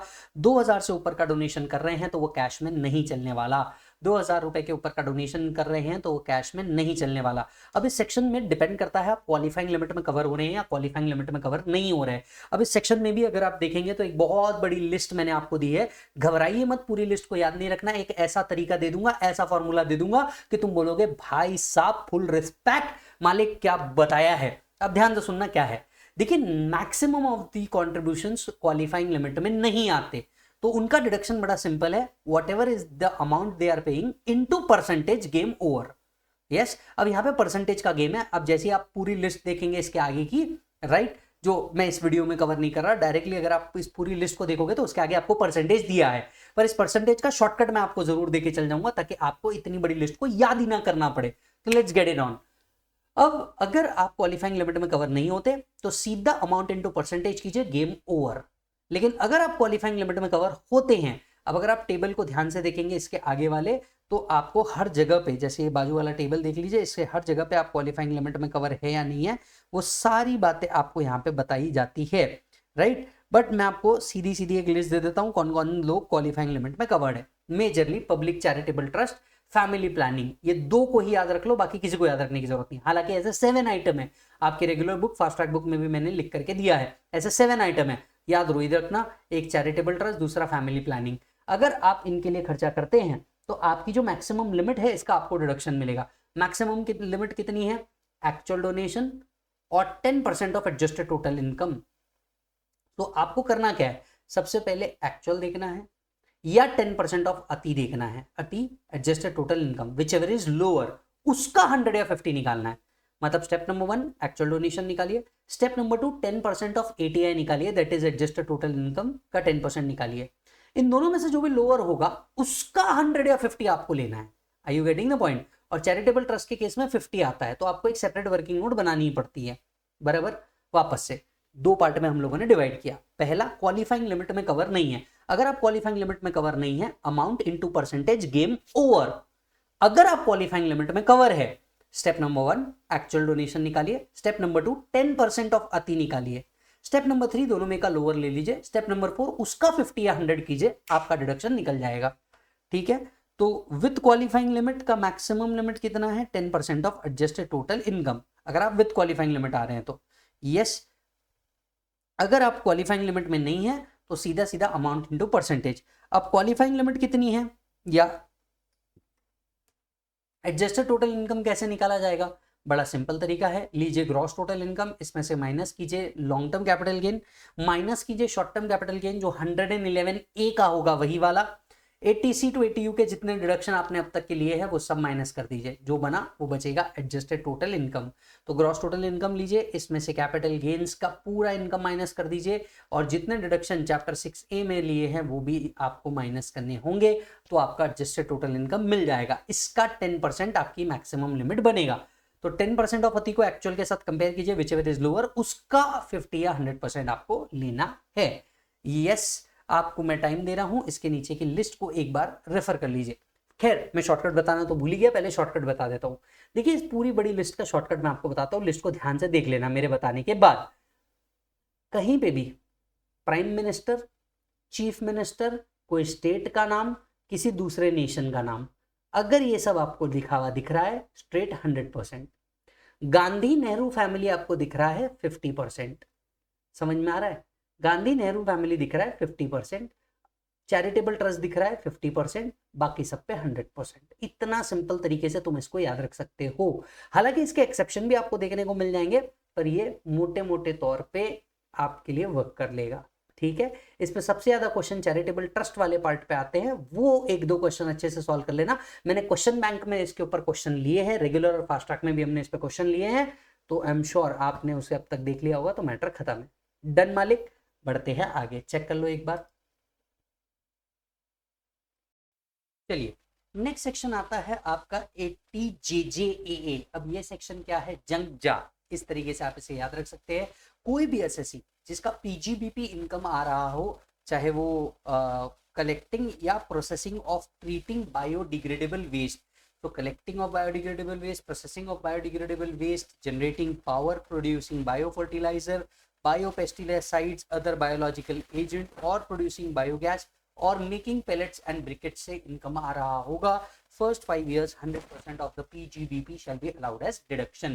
तो अगर एसएससी बायोडिग्रेडेबल वेस्ट या फिर बायो फर्टिलाइजर्स में एंगेज है, पहले 5 साल 100% प्रॉफिट का डिडक्शन मिल जाएगा। अब ये जो डिडक्शन है, ये इनकम बेस्ड डिडक्शन है और आज तक के आपको फाइनल लेवल्स पे नहीं पूछा गया है। चेक करो मालिक जल्दी से।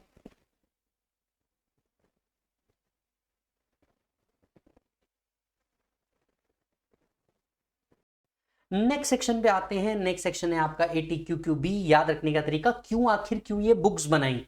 जी हाँ, नेक्स्ट सेक्शन है 80QQB। अगर एसएससी इंडिविजुअल है, रेसिडेंट है, ऑर्थर है, कौन है? ऑर्थर है, तो आपको जो रॉयल्टी मिल रही है बेटा बुक्स के ऊपर, उसका आपको डिडक्शन मिल जाएगा। सो रॉयल्टी ऑन बुक्स का आपको डिडक्शन मिल जाएगा। सबसे पहले रॉयल्टी ऑन बुक्स को आप अपनी इनकम दिखाएंगे। Point number 1, royalty on books को आप सबसे पहले अपनी इनकम दिखाएंगे और उसके बाद आपको डिडक्शन मिलेगा। कितना डिडक्शन मिलेगा? देखिए, रॉयल्टी इनकम जो होती है ना, वो दो तरीके से आती है। एक होती है लमसम, वेरिन आपको एक लमसम अमाउंट दे दिया जाता है और आपके बुक्स के राइट खरीद लिए जाते हैं। अगर आपको लमसम रॉयल्टी मिली है तो actual or 3 lakh which ever is lower का डिडक्शन मिल जाएगा। पहले आपको इसे पीजीबीपी में इनकम कंसिडर करनी है, फिर आपको 80QQB में डिडक्शन लेना है। एसएससी कौन होना चाहिए? Individual, resident, Arthur. क्लियर है? अच्छा, तो actual or 3 lakh which ever is lower का डिडक्शन मिलेगा। पर मान लीजिए कई बार जो बड़े ऑथर्स होते हैं ना, वो लमसम अपनी बुक सेल नहीं करते, वो बोलते भैया जितनी कॉपी बिकेगी इसका एक परसेंटेज आप मुझे क्या करेंगे? बुक वैल्यू के तौर पे देंगे। सो अगर मान लीजिए आपको परसेंटेज के तौर पे मिलती है तो actually 15% of value of book sold तक का डिडक्शन आपको मिल जाएगा। मतलब जितनी बुक आपकी सेल हुई, 15% of value of book sold का आपको डिडक्शन मिल जाएगा। तो लमसम रॉयल्टी आई है या इंडिविजुअल रॉयल्टी आई है, ये आपको चेक करनी है। 3 lakhs और actual whichever is lower in case of lump sum royalty और maximum 15% of the value of book sold in case of other than lump sum royalty। याद रखिएगा, उनके पास एक सर्टिफिकेट होना जरूरी है जो फॉर्म 10CCD के अंदर में आया होगा। अगर आपको ये रॉयल्टी आउटसाइड इंडिया मिल रही है, अगर यही रॉयल्टी आपको आउटसाइड इंडिया मिल रही है, ये डिडक्शन क्लेम करने के लिए you have to make sure that the amount is brought into India into convertible foreign exchange within 6 months from the end of financial year. Yes, so if royalty is earned outside India, then it must be brought to India in convertible foreign exchange within 6 months from the end of previous year or time allowed by RBI। तो ही जो foreign royalty आप earn कर रहे हैं उसका deduction India में मिल पाएगा। Clear है मालिक? So SSC should be individual, resident, author. Lump sum मिला तो actual or 3 lakh whichever is lower. Other than lump sum मिला तो 15% of value of book sold तक का डिडक्शन मिलेगा। फॉर्म भरना है और पैसा इंडिया से बाहर कमाया तो इंडिया में लेके आना है विद इन 6 months। चेक कर लीजिए। चलिए, नेक्स्ट सेक्शन आ रहा है आपका 80PA फार्म प्रोड्यूसर कंपनीज। अब ये फार्म प्रोड्यूसर कंपनीज वाला सेक्शन क्या है? ये स्पेशली प्रोड्यूसर कंपनी के लिए which is engaged into farm producing.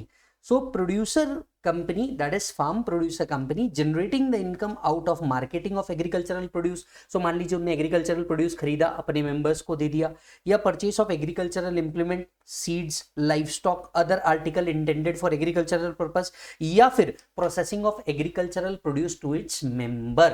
तो क्या करते हैं, ये मार्केट से लेते हैं और अपने मेंबर को एक लोअर कॉस्ट पे देते हैं और इस बीच में ये इनकम कमाते हैं. तो 100% जितनी भी पीजीबीपी इनकम आ रही है for the first 5 year it will be allowed as deduction. So 100% of PGBP for the first 5 year it will be allowed as deduction. इसकी कुछ कंडीशन है. कंडीशन नंबर 1, एक फार्म प्रोड्यूसर कंपनी होनी चाहिए, turnover 100 crore तक का ही होना चाहिए, इन्हीं स्पेसिफाइड एक्टिविटीज के अंदर में ये एंगेज होनी चाहिए, एंड इनका पीजीबीपी जो अराइज होना चाहिए ये आफ्टर 2019 बट बिफोर 2025 अराइज होना चाहिए. यस, बिफोर 2025 अराइज होना चाहिए. चलिए नेक्स्ट सेक्शन पे भी चलते हैं. नेक्स्ट सेक्शन है 80LA. अब इस सेक्शन का बेनिफिट मिल जाता है अगर आप 115 BAA BAB भी ऑप्ट करते हैं तो इस सेक्शन का बेनिफिट मिल जाता है. अगर एसएससी एक शेड्यूल्ड बैंक है या फिर कोई एक फॉरेन बैंक है जिसका ऑफशोर यूनिट है, कहां पे बेटा, SEZ में, तो 100% of the PGBP income will be allowed as deduction. 100% of the PGBP income will be allowed as deduction. Further अगर कोई यूनिट है IFSC के अंदर में तो इनको भी 100% ऑफ द पीजीबीपी का डिडक्शन मिलेगा for 10 years out of 15 years. तो कोई शेड्यूल बैंक है जिनका ऑफशोर बैंकिंग यूनिट है, राइट, ये इनको 100% का डिडक्शन मिलेगा for the 5 years doing the business. And अगर कोई IFSC का यूनिट है तो 10 ईयर्स तक के 100% ऑफ पीजीबीपी का डिडक्शन मिलेगा आउट ऑफ 15 ईयर्स. यस, तो काय से आनी चाहिए, ऑफशोर बैंकिंग यूनिट से इनकम आनी चाहिए, from business refer to in section 6, मतलब बैंकिंग की जो एक्टिविटी है उससे कोई इनकम आना चाहिए, या फिर इनकम आना चाहिए from a unit in IFSC which is setup in a center in an SEZ, या फिर income arising from transfer of asset being an aircraft or ship which was leased by a unit in IFSC on or before 31st March 2024. अगर ऐसी कोई भी income आ रही है तो 100% ऑफ द प्रॉफिट का आपको क्या मिलेगा, डिडक्शन मिल जाएगा. हालांकि डिडक्शन नहीं मिलने वाला unless the assessee has filed along with the return a report from a chartered accountant. अगर चार्टर्ड अकाउंटेंट से रिपोर्ट आपने सबमिट नहीं की है तो इसका कोई डिडक्शन नहीं मिलने वाला. और आपको जो परमिशन बैंकिंग रेगुलेशन एक्ट के अंदर में या IFSC एक्ट के अंदर में जो परमिशन आपको मिली है इसका एक कॉपी आपको सबमिट करना पड़ेगा. कुल मिला के सम बचा इतना है कि अगर आप एक ऑफशोर बैंकिंग यूनिट है या यूनिट इन IFSC है, जितना बिजनेस इनकम आ रहा है 100% allowed as deduction. 100% allowed as deduction. Check कर लीजिए.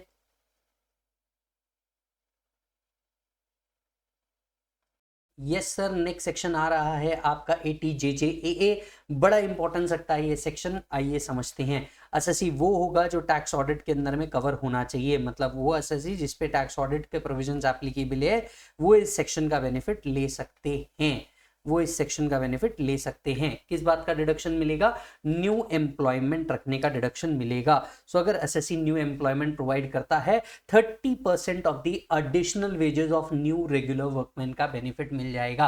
यानी एसएससी को सबसे पहले नंबर ऑफ एम्प्लॉय होंगे, उसमें से नॉन एलिजिबल एम्प्लॉय को बाजू करना होगा, एलिजिबल एम्प्लॉय निकालना होगा, एलिजिबल एम्प्लॉय के बाद उनकी सैलरी निकालनी होगी और सैलरी का 30% इज अलाउड एज डिडक्शन. चाहे आप 115 BAC लें या ना लें, आपको ये सेक्शन का बेनिफिट मिल जाएगा.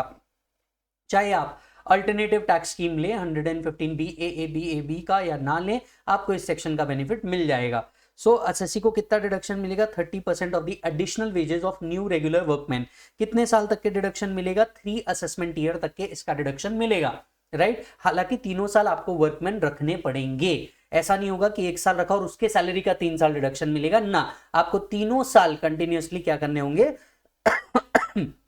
एम्प्लॉय रखने होंगे. अब न्यू रेगुलर वर्कमैन में कुछ लोग नहीं आते. Some people do not come in new regular workman, मतलब टोटल नंबर ऑफ एम्प्लॉय में से इन एम्प्लॉयज को माइनस करने होंगे. फिर जो एलिजिबल एम्प्लॉय होंगे उसकी सैलरी निकालनी होगी एनुअल, उसका 30% इज अलाउड एज डिडक्शन. ठीक है. पहला, कौन कौन से एम्प्लॉय नहीं आते? जिनकी सैलरी 25,000 से एक्सीड करती है। तो employ whose remuneration exceed 25,000, whose entire contribution is paid by government under the pension scheme. तो अगर पेंशन स्कीम में उनका पूरा कंट्रीब्यूशन गवर्नमेंट करती है तो वो इसके अंदर में नहीं आते। एम्प्लॉय जिसने 240 दिन से कम या 150 दिन से कम काम किया है इन case of leather industry, footwear industry और अपीयरल इंडस्ट्री में। तो अगर किसी एम्प्लॉय ने 240 दिन से कम काम किया है वो इनएलिजिबल एम्प्लॉय हो गया। लेदर, फुटवेयर एंड अपीयरल बिजनेस में है, 150 दिन से कम काम किया है, इनएलिजिबल एम्प्लॉय हो गया। तो इनएलिजिबल कौन कौन हुए? पहला, जिसकी सैलरी 25,000 से ऊपर है। दूसरा, जिसका पेंशन गवर्नमेंट कंट्रीब्यूट कर रही है। तीसरा, जिसने 240 दिन से कम या 150 दिन से कम काम किया है इन अपीयरल, फुटवेयर एंड लेदर इंडस्ट्री। चौथा, who do not participate in RPF, अगर वो आरपीएफ में पार्टिसिपेट नहीं करता। ये सारे नॉन एलिजिबल एम्प्लॉय है, इन्हें बाजू करो। एलिजिबल एम्प्लॉय, उनकी टोटल सैलरी निकालो, उसका 30% इज अलाउड एज डिडक्शन, उसका 30% इज अलाउड एज डिडक्शन। ठीक है। एम्प्लॉय कॉस्ट के अंदर में क्या क्या आता है? ऑलमोस्ट आप जितना पेमेंट कर रहे हैं एम्प्लॉय को वो सारा का सारा चीज आ जाता है। इसके ऊपर आप तक आपको कोई क्वेश्चन नहीं पूछा गया है। इस सेक्शन का बेनिफिट लेने के लिए याद रखना, you should not B form by splitting और रिकंस्ट्रक्शन। मतलब ये न्यू बिजनेस होना चाहिए, एग्जिस्टिंग बिजनेस नहीं चलेगा। It should not B form by splitting up और रिकंस्ट्रक्शन। यस, ये बिजनेस रीऑर्गेनाइजेशन के थ्रू ट्रांसफर होके आए हुए एम्प्लॉय नहीं होना चाहिए और इससे रिलेटेड चार्टर्ड अकाउंटेंट को एक रिपोर्ट देनी पड़ेगी। इसको सर्टिफाई करते हुए इसकी एक रिपोर्ट चार्टर्ड अकाउंटेंट को क्या करनी होगी? देनी पड़ेगी। यस और नो? सो एक बार चेक कर लीजिए, अगर एसएससी टैक्स ऑडिट में कवर है, जितने एलिजिबल एम्प्लॉय वो रख रहा है उनकी सैलरी का 30% will be allowed as deduction under section 80 GJAA।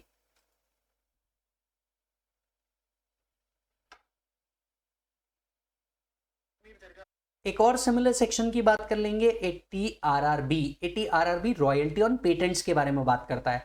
मान लीजिए अगर एसएससी इंडिविजुअल है, रेसिडेंट है और पेटेंटी है, मतलब एक रजिस्टर्ड पेटेंटी है, तो अगेन जितना रॉयल्टी उन्होंने अर्न किया है 100% ऑफ रॉयल्टी इनकम अर्न और 3 लाख विचएवर इज लोअर का डिडक्शन मिलेगा। यही रॉयल्टी अगर वो आउटसाइड इंडिया से अर्न कर रहे हैं तो income brought into convertible foreign exchange और 3 लाख विचएवर इज लोअर का डिडक्शन मिलेगा। राइट, अगेन आपको सर्टिफिकेट लेके आना है एक फॉर्म के अंदर में, फॉर्म होगा 10 CCE। यस, तो actual or 3 lakh whichever is lower का डिडक्शन मिलेगा। चेक कर लीजिए ये सेक्शन भी। वेल, आपको 80 QQ भी पूछ तो भी ले, 80 RRB आपको पूछता ही नहीं है। यस सर, आइए एक और सेक्शन पे चलते हैं, 80 IAC, जहां पे हुआ है अमेंडमेंट बहुत छोटा सा हुआ है। सबसे पहली बात कर लेते हैं, एलिजिबल स्टार्टअप्स के लिए डिडक्शन है। सो अगर एसएससी एलिजिबल स्टार्टअप्स की कंडीशन को सेटिस्फाई करता है, डिडक्शन मिलता है 100% of the profit and gains from the business activity for 3 years out of 10 years। तो अगर एसएससी क्या है, एलिजिबल स्टार्टअप की कंडीशंस को सेटिस्फाई कर देता है, एनी 3 consecutive years के लिए ये डिडक्शन मिलेगा of the 100% of the profit coming from the eligible business. Yes और नो मालिक? ओके, सेक्शन की मेजर कंडीशंस क्या है? पहला कंडीशन है, it should not B form by splitting up और रिकंस्ट्रक्शन। ये नया बिजनेस होना चाहिए accept given in section 33B। अब ये सेक्शन 33B क्या है? सेक्शन 33B कहता था कि अगर कोई मान लीजिए बिजनेस क्या हुआ है, डिसरप्ट हुआ है because of the flood, typhoon, earthquake, civil war, action of enemy के कारण, और ये 3 साल के अंदर में वापस से स्टार्ट हो गया है, तो लॉ इसे न्यू बिजनेस मानता है, ना कि ओल्ड बिजनेस। तो प्रैक्टिकली इस सेक्शन का बेनिफिट लेने के लिए एसएससी कौन होना चाहिए? न्यू बिजनेस होना चाहिए, या फिर 33B के रूट से आना चाहिए। दूसरा, इसके अंदर में जो प्लांट एंड मशीनरी होनी चाहिए, ये न्यू प्लांट एंड मशीनरी होनी चाहिए। यस और no? Plant and machinery previously used नहीं होनी चाहिए। हालांकि 2 प्लांट एंड मशीनरी को new plant and machinery assume किया जाता है। पहला, plant and machinery imported into India, इसे न्यू अज्यूम किया जाता है। तो फॉरेन से अगर आप सेकंड हैंड भी लेके आए, इंडिया में इसे न्यू मान लिया जाएगा। Second, if the total value of plant and machinery does not exceed 20% of the total value of plant and machinery. So अगर जो आप प्लांट एंड मशीनरी भले ही सेकंड हैंड है, लेकिन second hand plant and machinery के जो value है total plant and machinery के 20% के ऊपर नहीं है, तो भी हम क्या मानेंगे? इसे as good as new plant and machinery मानेंगे। तो लॉ का पहला कंडीशन क्या था? बिजनेस न्यू होना चाहिए। लॉ का दूसरा कंडीशन क्या था? इसमें प्लांट एंड मशीनरी न्यू होनी चाहिए। लॉ कहता है 2 प्लांट एंड मशीनरी को न्यू मान लेंगे। पहला, जो फॉरेन से इंपोर्ट की गई है। सेकंड, अगर second hand plant and machinery की वैल्यू 20% से ज्यादा की नहीं है of the overall plant and machinery, तो इसे क्या मानेंगे? न्यू मानेंगे। एलिजिबल बिजनेस क्या किसे कहा जाता है? जो एक स्केलेबल बिजनेस होना चाहिए, having high potential of employment generation और वेल्थ क्रिएशन। यस और नो मालिक। अब साथ ही साथ आता है आपका एलिजिबल स्टार्टअप्स का कंडीशन। अब अमेंडमेंट कहाँ हुआ है, यहाँ ये जो ईयर है इसे 2030 कर दिया गया है। तो भैया यहाँ पे ईयर का चेंज आया है, 2016 से लेके आपका बिजनेस 2030 तक के कभी भी इनकॉर्पोरेट हो सकता है। इस बिजनेस का टर्नओवर 100 करोड़ के ऊपर नहीं जाना चाहिए, राइट। एंड इनके पास एक MSME का सर्टिफिकेट होना चाहिए by the board of inter ministerial certification. Clear है मालिक। तो बेसिकली AIAC में एक ही अमेंडमेंट आया है, और वो अमेंडमेंट क्या है बेटा कि भैया ईयर 2030 तक के सेक्शन के बेनिफिट को एक्सटेंड कर दिया गया है। तो yes sir, CA final CMA final वालों, इस तरीके से हमने हमारा डिडक्शन का पार्ट भी खत्म किया। आई होप आपको ये डिडक्शन का पार्ट मजा आया होगा। अमेंडमेंट दो ही जगह है, 80CCD बड़ा इंपॉर्टेंट है, पढ़ के जाना। 80LA बड़ा इंपॉर्टेंट है, फाइनल लेवल पे पढ़ के जाना। 80JJAA बड़ा इंपॉर्टेंट है, फाइनल लेवल पे पढ़ के जाना। उसके बाद में CD, ये तो इंपॉर्टेंट है ही, ये भी पढ़ के जाना। क्लियर है मालिक। चलिए मिलता हूं आपसे अगले वीडियो के अंदर में। आप अपना पूरा ख्याल रखें, चार्ट को अपने दोस्तों के साथ जरूर शेयर कीजिएगा। Bye bye and take care. जाओ अब MRP पे दे दनादन क्वेश्चंस को सॉल्व करो, टोटल इनकम के क्वेश्चंस को भी सॉल्व करना। बाकी मैं आपसे मिलता हूं अगले वीडियो के अंदर में। ध्यान रखिए अपना।